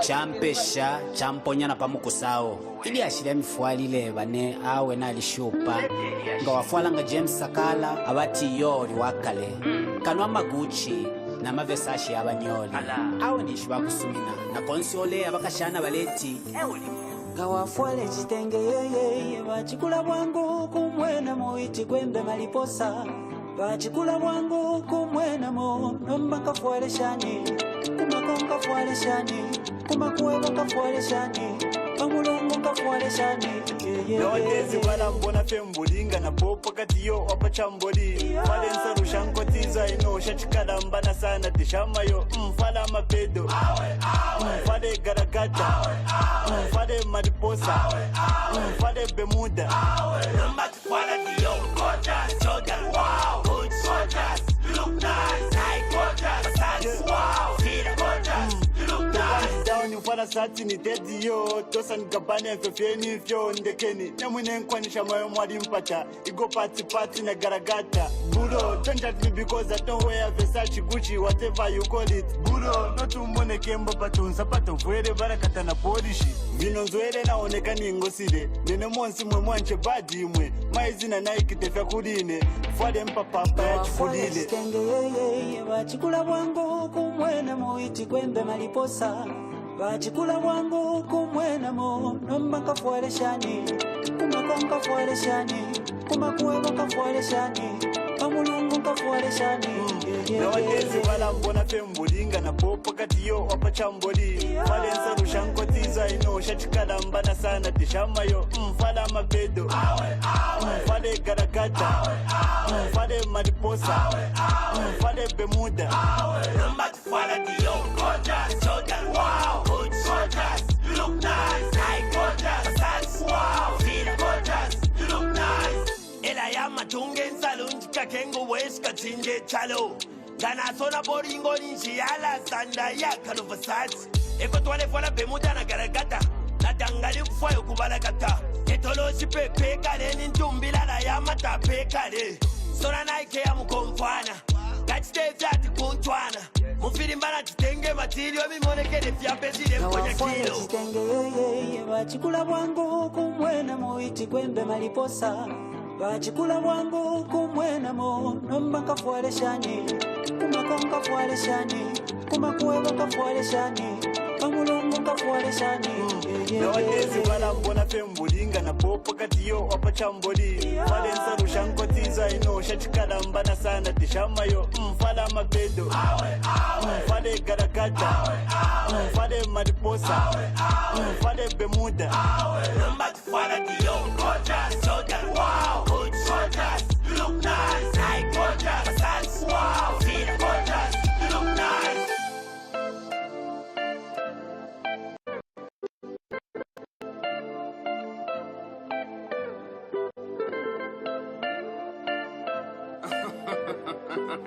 You already know what it is.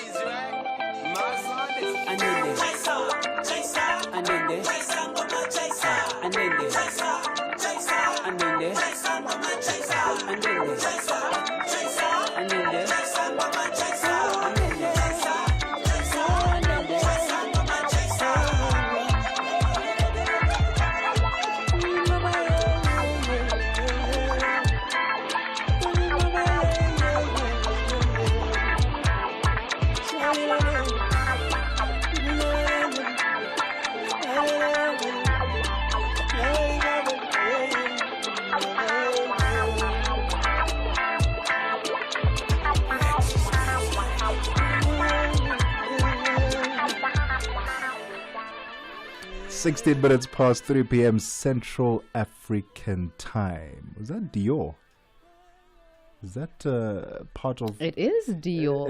It's in line with the conversation we're It about is to have. absolutely isn't it? in line. Chandana K featuring James Sakala there, Dior. Yeah. Welcome back to the Upside. If you just joined us, let's get into our conversation about luxury. And I mean, staying with the Diors and the Makosas,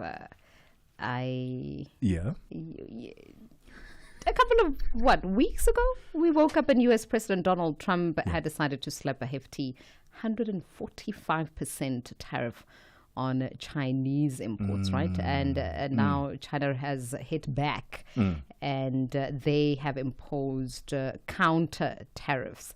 But what that has given a rise to are viral videos now by the Chinese factories who are behind some of the large brands that we know of that are America-based, saying, no, they're all made here, and then just given a tag in the US.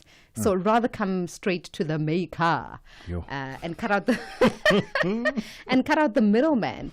But then that obviously got us thinking about two things. What does this mean for those brands? Are they at all worried about retaining their clientele? But also the psychology of those who insist on, or rather the psychology of luxury goods, right?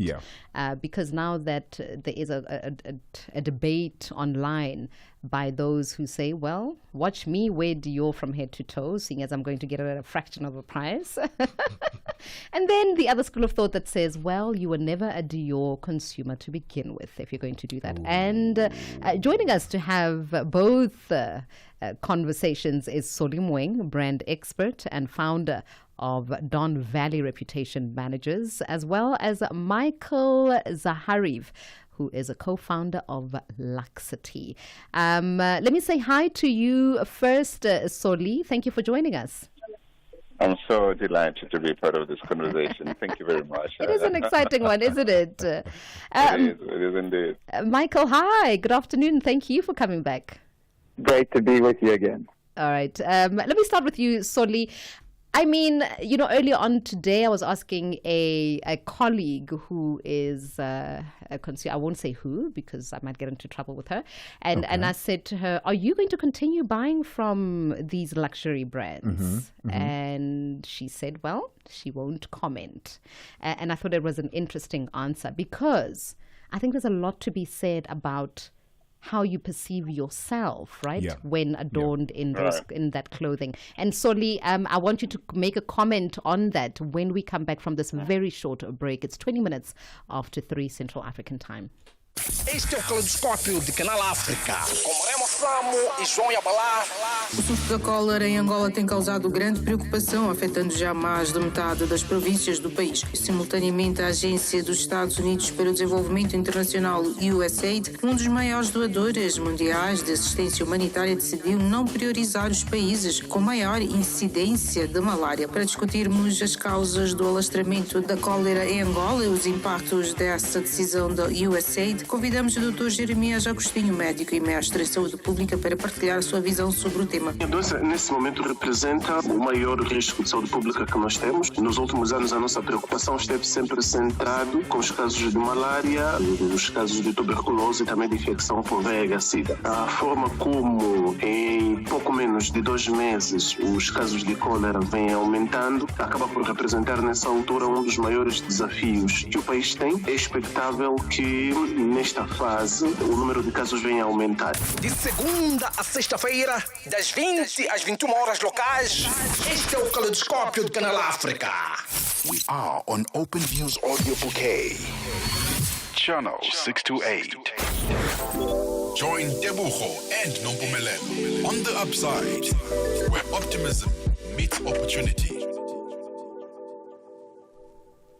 21 minutes after 3 Central African Time. We are still talking about luxury goods. What is it that keeps us going back or buying these luxury goods? And are brands at all worried about retaining their clientele following this tariff war that we are seeing between the US and China? Soli, just before the break, I was asking what it is that drives people to buy luxury products when there are more affordable alternatives.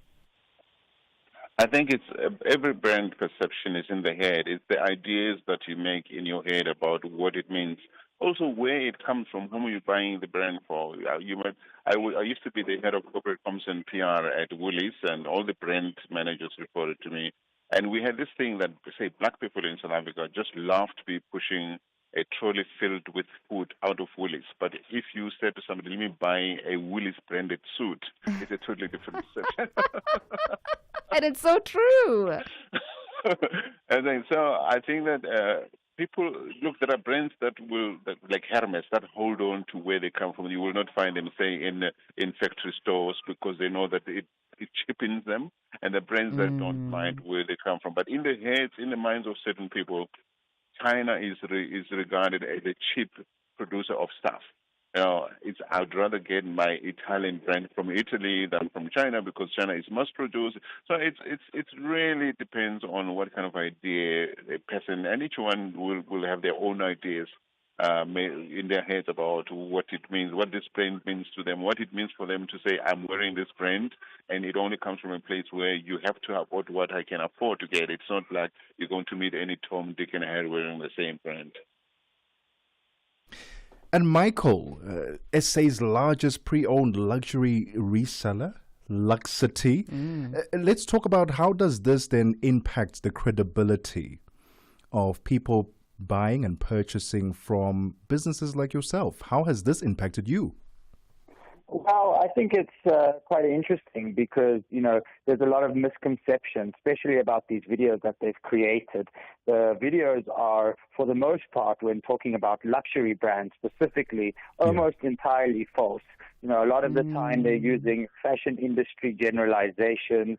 They're using, brands that aren't luxury brands, like reference to Zara, and then mixing it in with luxury brands, which have a very different ethos to, what it means to produce, where it means to produce, what their identity is. Like the other guest mentioned, the Mez is not really producing in China, although these videos claim that they are or allude to the fact that they are. So I think it is very damaging because a lot of people are actually believing this and seeing that it's not, they're thinking that you can just buy another product from China that they say is Hermes but isn't, and it's pushing this counterfeit industry, which is one of the biggest problems we have to deal with, where, people are tricked into believing that it's the same thing. And this is essentially another trick tactic, which has really just gone viral and widespread.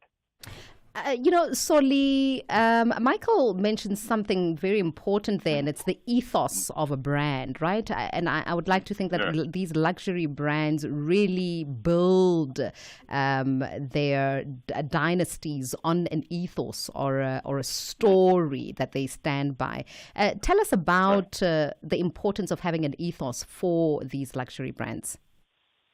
It's very important because this is what people buy. People don't just buy the garment in front of them. It's not just the garment with the logo. It's the story behind the garment, the story that has been created usually over time of what it stands for. I mean, it gets more and more complicated now when you have to think about sustainability issues. Everything then comes back to what do people expect of brands? What is it that they're prepared to put money into and not put money into? And so when the ethos doesn't speak to the heart of you, to the deep end of you, you will not buy. But again, we live also in a world where people are prepared to buy anything that they can afford when it looks good, irrespective of the story behind it, because you want people to see the logo on your T-shirt. And it's a very complex world now with digital store, digital retailing, or you can just buy anything on Timo. I think that the brand loyalty in today's world is really, really hard. You need to have a clientele that's been almost that generational. Yes. That over, the generational. My father bought this. My grandmother bought this. This is the brand that we live by. We believe in it. It's whether it's a Mercedes-Benz or it's a brand of a watch. You need that, but it's struggling. I have a friend in Johannesburg who owns, I don't want to mention the name, like luxury jewelry for years. She is struggling now because people are getting things that seem similar to what she produces, but they're not, and they're not the same material. But people don't care about it. So that clientele that holds very dearly to the ethos, it seems to me that it's getting, especially in hard economic times, it's getting smaller and smaller. And Michael, would you say stories like these make the case for trusted, authenticated resellers even stronger then? Yes, I think so. And I think an important point to note is, we're talking about brands and the value of brands, and we're mentioning that, it's all of psychology, and it's all of, it's about the eye and the beholder, who one person goes to Temu, another person buys Louis Vuitton. But I think there's a very important point we're missing, and that's with luxury brands, they actually hold their value. If they're authentic, they have a resale value. And in fact, a lot of the time, that value appreciates. So a lot of people are not realizing, when I'm buying an authentic bag, I can resell it. Yeah. And that is an important point we need to remember, that it's not just I'm overpaying. You're actually buying a good that's of higher quality, has a reputation, and will maintain its value over time. And so I suppose then that it makes the discussion kind of easy for you, Michael, because if you get a person who comes into your store and says, well, I can find this cheaper wherever, they were never really the intended client for said brand. Exactly. But I think the problem is not that person who knows that they're buying a counterfeit item. That's a very specific kind of person. But the problem is that these counterfeiters and these scam tactics have become so sophisticated. I mean, even the TikTok video, the fact that we're discussing it like it has some credibility is just showing you how credible these scams have become. So a lot of people, you'll find, are spending still a lot of money. They're not spending 100 or 200 rand. They're spending several thousands on good counterfeits, and then they're bringing them to us at Luxity and finding out, oh, they're fake, and they genuinely thought it was real. They watched the video, they watched an influencer say something on TikTok, and now they thought they were buying a real deal at a better price. And that's really the damage that it does. You can hear the passion with which Michael speaks, and I suppose it is the same passion that was held by the founder of Amaxhosa and Laduma when we had him on, and they had just had the buy local protest, right? And with proudly South Africa, when they were berating or bemoaning rather the counterfeit industry that is growing in the country. I'd like both of you gentlemen to please stay on the line as we have to cross into our business news, and we'll wrap up the conversation when we get back. Musipudi Makura is standing by, in fact, with the sports news. Sports on Channel Africa. The African perspective. Thank you, Nompumelelo. South Africa's men's under-20 coach Raymond Mdaga says he will only know what his final squad for the Africa Cup of Nations tournament in Egypt looks like when they assemble for camp this coming Sunday. Mdaga last week released a squad of 21 players, including the likes of Mbegelezi, Mbogazi, Asiko, Tewani, Kutlwano, Letlaku, as well as Mfundo Vilagazi from Orlando Pirates, Mamelodi Sundowns, as well as Kaizer Chiefs, respectively. So with Club Rouge also now refusing to avail winger Chandre Campbell for the Continental Showpiece, Mdaga says he could be losing sleep over this debate where Premier might just respond to the players he scored up. But these are some of the things that I don't even want to think of and talk about, because it's a situation that one did not expect, more so because throughout we had positive communications with the teams, and we felt we're going to have him. It's unfortunate. Honestly, you know how much he can do. Everybody knows how much he can do. We know as technical team, but we just have to make sure that it's something that we close the case, close the chapter. We didn't say we lost because some of the players were not there. We shall have lost in the field of play, and not something good for us. Now, clubs are now playing decisive matches in the season, including travelling across the African continent in inter-club CAF competitions. By Wednesday night, Mdaga was still wondering just how much his roster would need to change before they jet off to Cairo sometime next week. The only one, like we are saying, that we knew even before we could release the team was Sandra, because they had written an email to say, due to the challenges of him being in the first team as well, even before we could release the team. But as I speak now, like I was talking to Minawa to say, where I am, I can only confirm on Monday when everybody is there to say, this is where we are in terms of the players. And I cross my fingers. I don't even want to talk about that because I don't want blows. And due to the situation, blows might be there. We'll stay with football news. The host nation Morocco will take on Mali in the final of the Total Energies Under-17 Africa Cup of Nations tournament as the teams go for gold at the Al Bashir Stadium in Mohammed on Saturday. Now, Morocco as well as Mali are meeting for a second time at this competition, having last met in the semi-finals of the 2023 edition, which the game ended in a goalless draw before Morocco prevailed 6-5 on penalties. Morocco are now searching for their first title in this age group and featuring in their second final, while Mali are looking for their third title in a fourth final. The other former champions are Burkina Faso, Cameroon, Cote d'Ivoire, Egypt, Gambia, Ghana, Mali, Nigeria, as well as Senegal. Should Morocco win, they will become the 10th different team to lift this trophy. So Morocco have also had the best defence en route to the final, conceding just once in the group stages of this year's competition, also having kept 4 clean sheets. Mali, on the other hand, have conceded 6 goals and kept just 2 clean sheets en route to this year's final. This is the 4th time a North African team are featuring in a final. Morocco are the first North African side as well to feature in multiple deciders. Previously, Algeria in 2009, Egypt before them in 1997, and Morocco themselves in 2023 reached the final. So victory for Morocco will see them become the second North African team to win a title, along with Egypt, who did so back in 1997. In tennis news now, Rafael Nadal will be honoured in a ceremony at this year's French Open, says tournament director Emilia Mauresmo. Now, the Spanish great, who retired in November of last year, won 14 of his 22 Grand Slam titles at Roland Garros. No other player has won as many singles titles at one Grand Slam event as Nadal at the French Open. The 38-year-old claimed his final Grand Slam title there in 2022. So Mauresmo said the ceremony would also be held on Court Philippe Cartier at the end of the day's session on Sunday, the 25th of May. Meanwhile, the French Open, the second major of the year, will take place from the 25th of May until the 8th of June.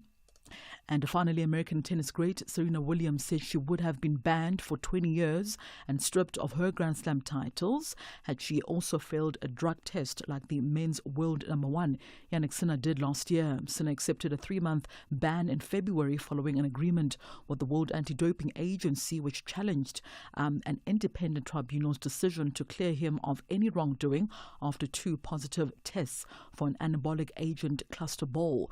Now, reigning Australian as well as US Open champion Sinner, whose ban will end on the 4th of May, has always maintained his innocence, though his case has raised questions as well as concerns about whether he had received preferential treatment from the authorities. Meanwhile, Iga Swiatek's case also caused some surprise, with the women's world number 2 accepting a 1-month ban suspension in November of last year after testing positive for banned substance tremetazine.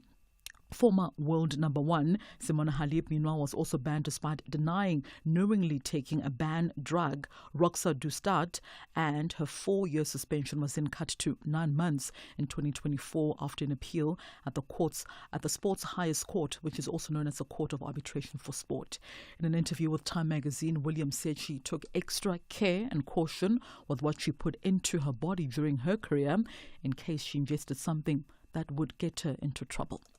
It's a wrap from the sports desk at the Sawa. For any sports stories you'd like to share with us, our email address is newsroom@channelafrica.co.za or call us on +27 11714 4459. For Channel Africa Sport, I am Mosibu D. Makura. Sports on Channel Africa. The African Perspective. 36 minutes past 3 p.m. Central African Time. Let's find out the latest in business news with Chanduko Likeke.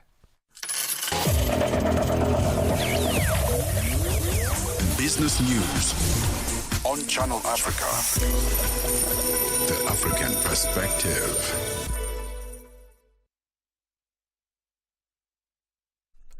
Thank you, Tebogo and Nompumelelo. Nigeria and South Africa have signed an accord to boost cooperation in mining, highlighting Abuja's push to diversify its economy away from oil. Mines Minister Dele Alake says that the two countries will partner on mining, including geological mapping using drones, share mineral data, and jointly explore agro and energy minerals in Nigeria. Besides oil, Nigeria is also rich in gold, limestone, lithium, iron ore and zinc. Nigeria has around 23 mineral deposits in commercial quantities. Botswana's central bank held its main lending rate at 1.90%, citing balanced risks to the inflation outlook, despite global economic uncertainty sparked by U.S. tariffs slapped on most countries. The Bank of Botswana maintained its monetary policy rate for the 4th meeting in a row after a hold decision in February, December and November. Inflation in Botswana edged up to 2.8% year-on-year in March from 2.7% a month earlier. Economic Development Department in the Limpopo province of South Africa has warned liquor traders who do not adhere to trading hours that they will have penalties imposed or have their trading licenses revoked. Department spokesperson Hitekani Magwedze says the operating hours for liquor outlets are until 2 a.m. Central African Time, as per the Limpopo liquor regulation. Magwedze says inspectors will collaborate with police to monitor liquor traders during the Easter period. Meanwhile, as the Easter holiday approaches, the vibrant coastal municipality of Nelson Mandela Bay in South Africa's Eastern Cape province stands at crossroads. With its stunning beaches and rich cultural heritage, the region has long been a favored destination for tourists. However, the recent statistics reveal a concerning trend. Bed occupancy rates have plummeted from 69% in 2019 to just 57% in 2024. Deputy Minister of Tourism Magiso Kyu says they are working closely with stakeholders to make sure tourists come to the bay. The Chinese President Xi Jinping is in Cambodia on the last leg of his tour of Southeast Asia, during which he is trying to boost support in the face of U.S. tariffs. He has again called for trade protectionism to be resisted. Xi has already held talks in Vietnam and Malaysia. The BBC's Laura Baker has the details.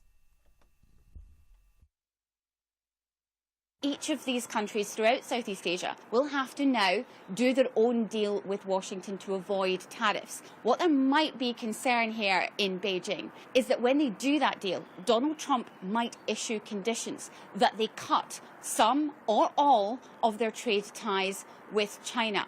Around a quarter of all of China's exports go through a second country. So you can see the implications if China was to lose that market and that base.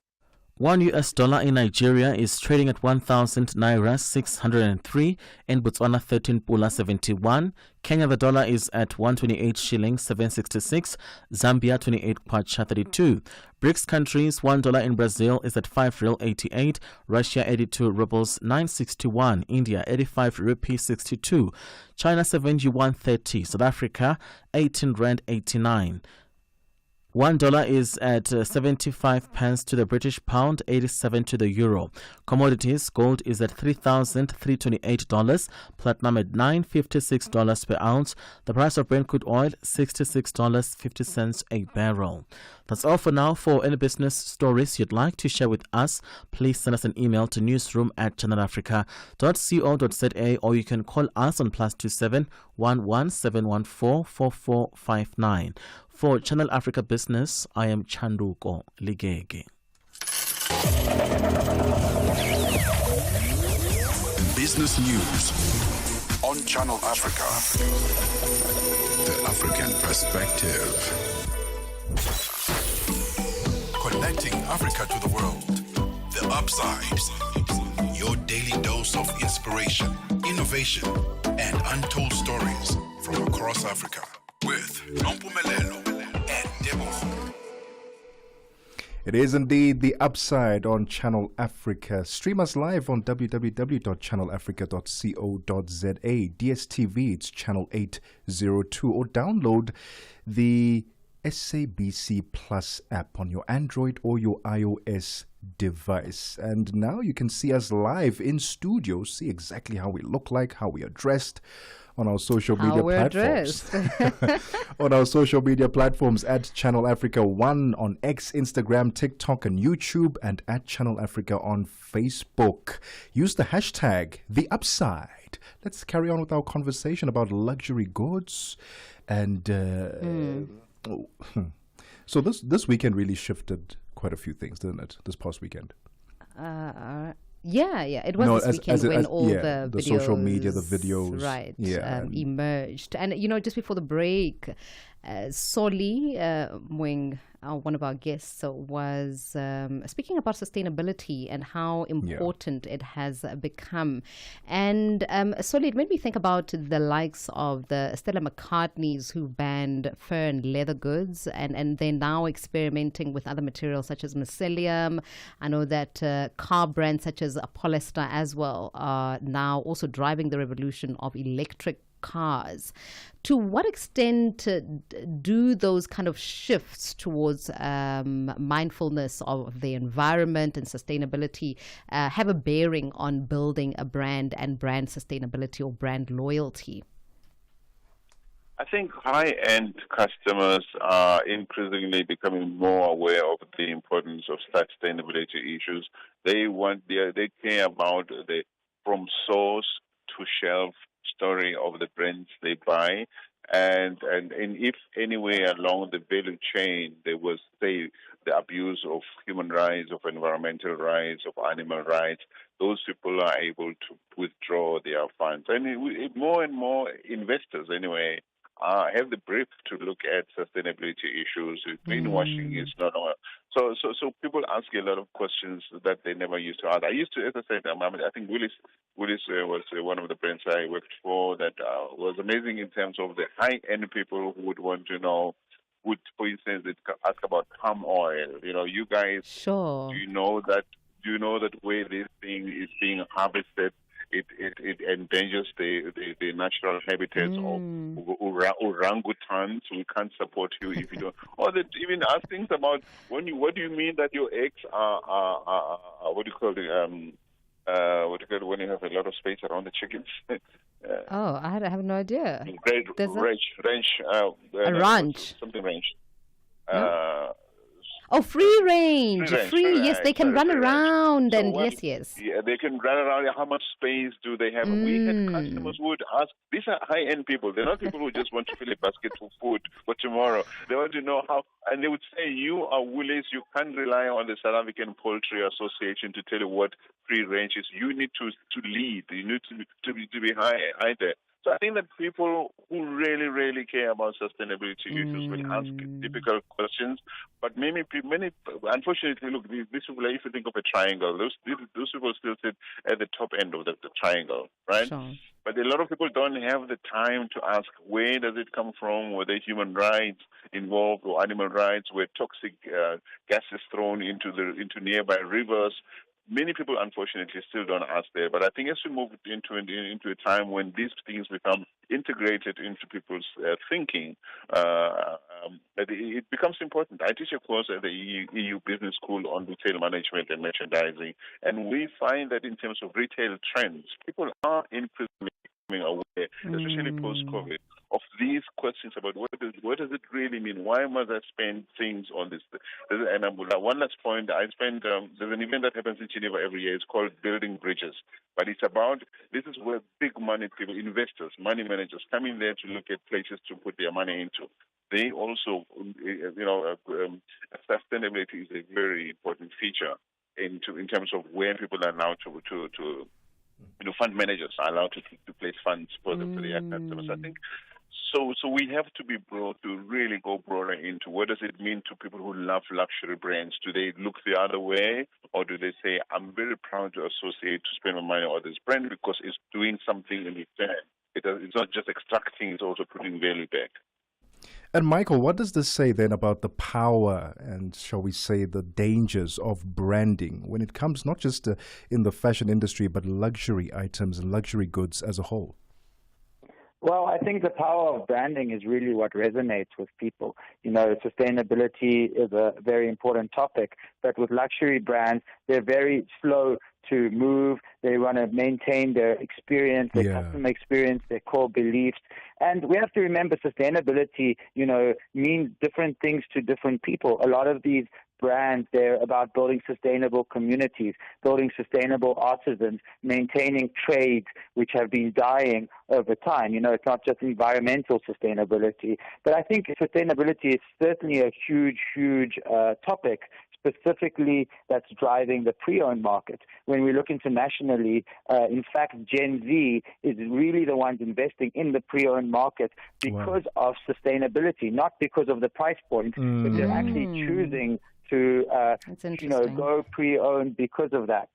Which is very different to what we see in South Africa. As the other caller has mentioned, in South Africa, it's much more of a higher-end consumer that's worrying about sustainability. But what we have found as Luxity is that if you're making sustainability easier, accessible, and also at that same standard that people expect, then they will make it their default decision. If it's easy, if it's as good, of course I want to do the right thing. Of course I want to buy more sustainably and support the planet, but I don't want to sacrifice luxury. I don't want to sacrifice, my creature comforts. So that's really what our goal is to give people the easy way to make the right choice, the luxury way to make the right choice. Michael, thank you very much for your time and your insights this afternoon. And I can't wait to have a chat with you in, a year or so and hear, what sales are looking like and if it has anything to do with this tariff war that we are seeing between the U.S. and China. Thank you for your time. Thank you very much. And Soli, thank you for your time and your insights. I enjoyed this discussion. So did we. I hope we do it again in a year. Yeah, absolutely. Goodbye, guys. That is Soli Mweng, brand expert and founder of Don Valley Reputation Managers, as well as Michael Zaharif, who is a co-founder of Luxity. Let us know what you make of this discussion and which side of the fence you are standing. The number to dial is +27 63 9126. Catch us on social media platforms. It is at Channel Africa 1 on absolutely all of them except Facebook, where it is at Channel Africa without the one. All right. And remember to live stream ourselves as well as Tebogo Ngubeni, who is coming up in some 10, 15 minutes or so. And that is on YouTube. It is Channel Africa, as well as on TikTok, Instagram, and Facebook. 10 minutes to 4 Central African time. When we come back, what caught your eye very quickly, and then we'll wrap up the show. The Midnight Snack, every Monday, 12 to 3 a.m. with Tebogo Lekhuleni.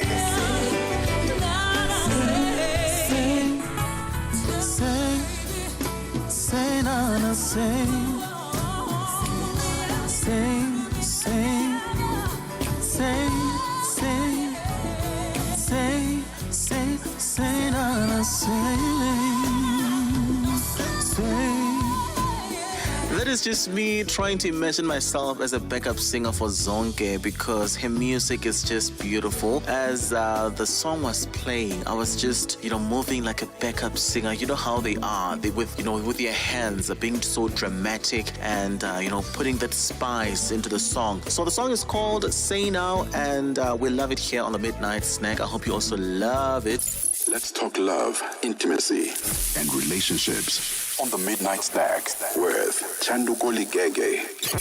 Mornings made better with Peter and Asanda on Rise and Shine, weekdays 6 till 9. We continue with our coverage of recent arrests of activists and journalists in Harare during Monday's mass stay-away and protest. Dr. Tadini Masaya, who's the Secretary for the Information and Media of the United Zimbabwe Alliance, an opposition party founded in March 2022. Every Zimbabwean is entitled to expressing themselves, whether they are ZANU-PF or they belong to any other political party or they do not. So what Geza and those that believe in his code did is within their rights. However, we also fully acknowledge that it is an internal fight, and as UZA, we did not participate in that internal fight. We are not going to be used as pawns as what happened in 2017 to usher in a different face for ZANU-PF. It does not matter who is the face of ZANU-PF. ZANU-PF is going to remain the same.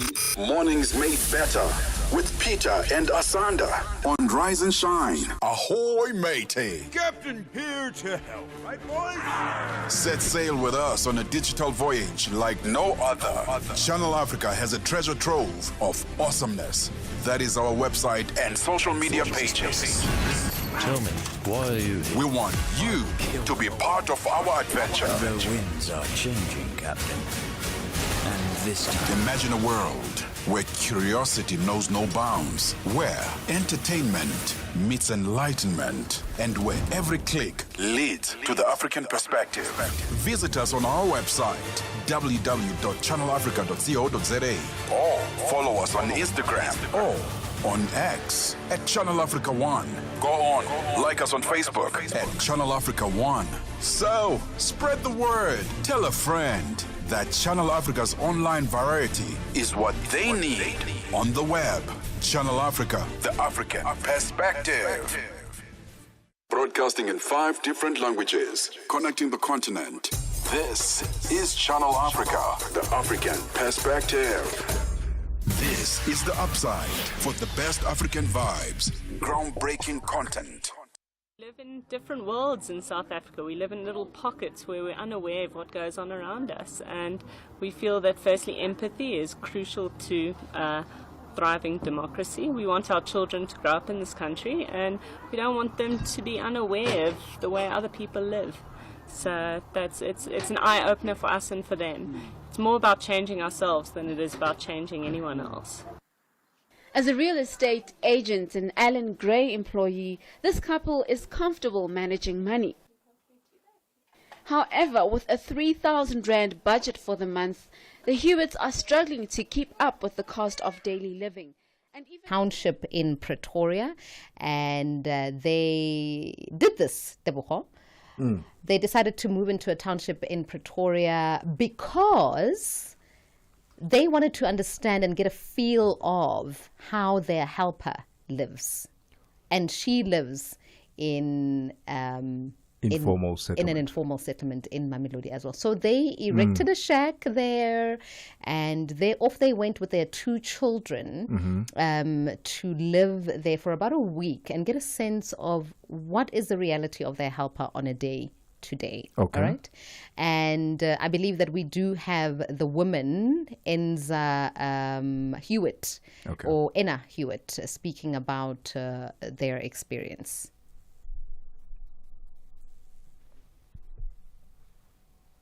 All right. In this little clip, she says that, they now understand the difficulty that the helper has to go through on a day-to-day using public transport. And now they understand when the helper is late. And they say that they don't know how she survives on the money that they do pay her, which is some 3,000 Rand. And so here they are. We live in different worlds in South Africa. We live in little pockets where we're unaware of what goes on around us. And we feel that, firstly, empathy is crucial to thriving democracy. We want our children to grow up in this country, and we don't want them to be unaware of the way other people live. So it's an eye-opener for us and for them. It's more about changing ourselves than it is about changing anyone else. You're shaking your head, and I mean, she says she's trying to create empathy inside of themselves and their children. Through a temporary lived experience. It is a lived experience for a week. You don't really get to understand the complexity and the depth of it all by just experiencing it for a week and now saying, oh, now I understand. And now I have empathy for Emma, who has to go through this on a day-to-day. I don't understand that. Let me tell you what I want. I want to create inside of me a feeling of luxury, of ease, by moving into a home in Sandhurst. Okay. For a month. Let's see if I'll then, start embodying the life of a wealthy person after that. If it will build a sense of lux inside of me. Hey? What do you think? What do you think at home, listening to this? Yeah, let us know. Right? This Caucasian family, they went to go and live the life of their helper in an informal settlement to better understand what she goes through on a daily basis, to empathize a bit more. What do you think of that? Should we start saying maybe our management and maybe our bosses should live off of our salaries just for 1 month, maybe 2 months? You really have been coming for our management. That was not my idea, okay? Oh, wait, we're still trying to get a car. So no, not management. Maybe someone else. But what I'm trying to say is, I don't understand the whole temporary lived experience. You get a sense of it, but to really immerse yourself in an experience, it needs time. And there's so many complexities. No, 100%. You will never quite understand what a person has to go through by saying, all right, let's just change lives. I think they should not have done that. There are better ways of exposing your children to the privilege that they have and better understanding the situation of another person. This, in fact, to me, was in bad taste. It is still in bad taste, all right? Let me tell you why also. Because, like I said, it's a temporary lived experience. In your mind, you are, tomorrow, the very next day, you can come out of it. You can decide, I'm going back to my luxury villa, luxury home with my car and electricity and so on and so forth. There's a mindset. It's very deep anyway, but I don't think they should have done that myself. But let us know on our social media platforms, on TikTok at Channel Africa 1. Was this in good taste? Do you think they now can empathize a bit more with their helper? Would you do that? To get a better gauge and understanding of how other people are living. Let us know. # The Upside. It's 1 minute to go before we have to throw it over to Tami Ngubeni. She will be coming up with the business of what's happening in Africa. And so do stay tuned for that one. As for us, thank you so much to the team that's put it all together. And Mondli on the ones and twos, as well as Nanda and Nubiselo Tango. I almost forgot our producer's name there. And Mashaba on social media. Thank you so much, everybody, for sticking by us. You know, it's been an absolute pleasure being in your company, and a very, very happy birthday to Tebogo Lekhuleni. Thank you very much. African Business coming up next. Parlez-vous couramment le français? Êtes-vous passionné par la radio? Et êtes-vous qualifié pour travailler en Afrique du Sud?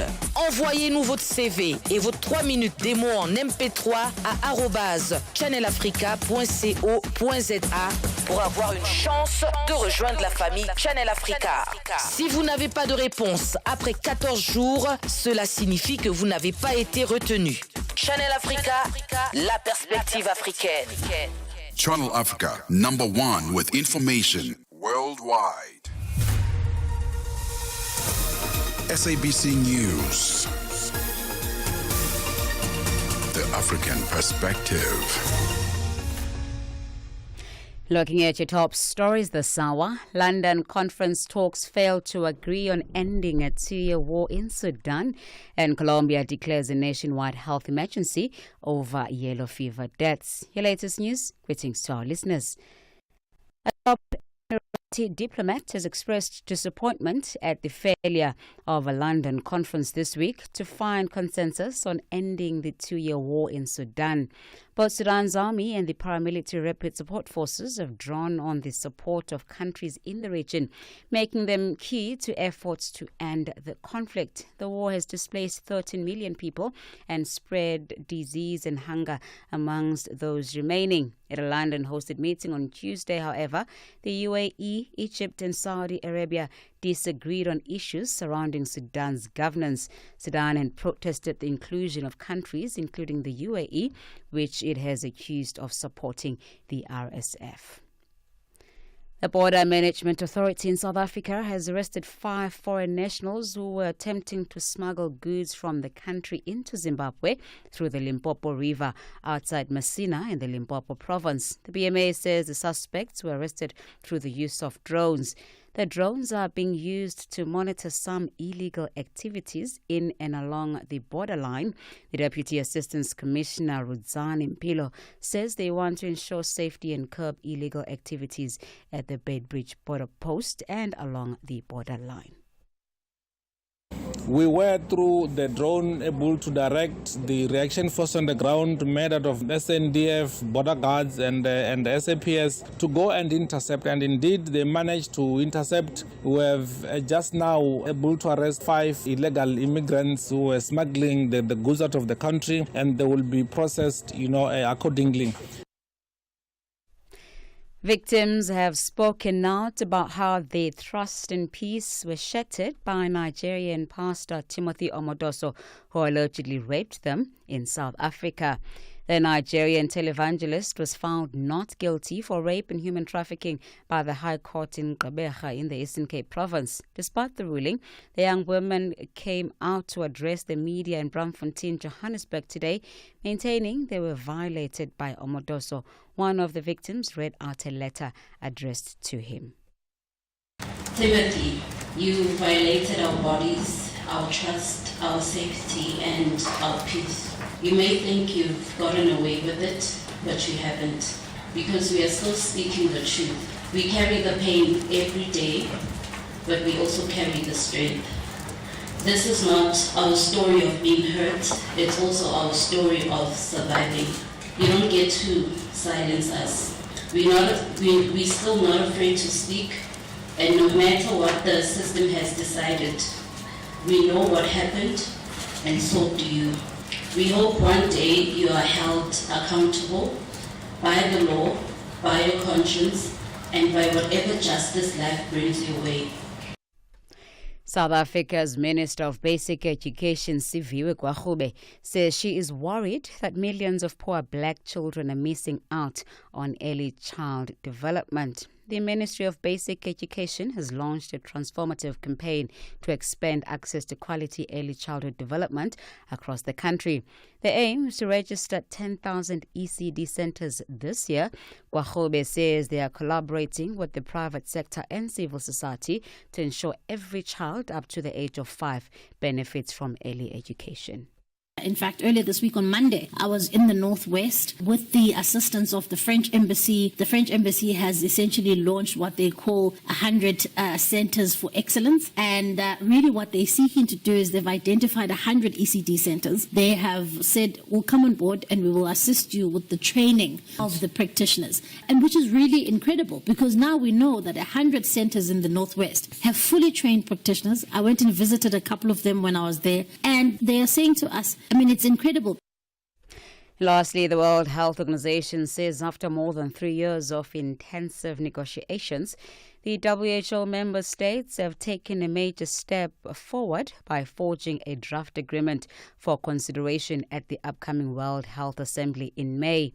The proposal aims to strengthen global collaboration on prevention, preparedness and response to future pandemic threats. Sisi Sakhalo reports. Looking back 5 years ago, COVID wreaked havoc since it was declared a pandemic. Since then, efforts have been made to better prepare for such eventualities. The WHO says following 13 rounds of meetings, 9 of which were extended, and many informal and intersessional negotiations on various aspects of the draft agreement, the INB finalized a proposal for the WHO pandemic agreement. Recapping on your top stories, a top Emirati diplomat has expressed disappointment at the failure of a London conference this week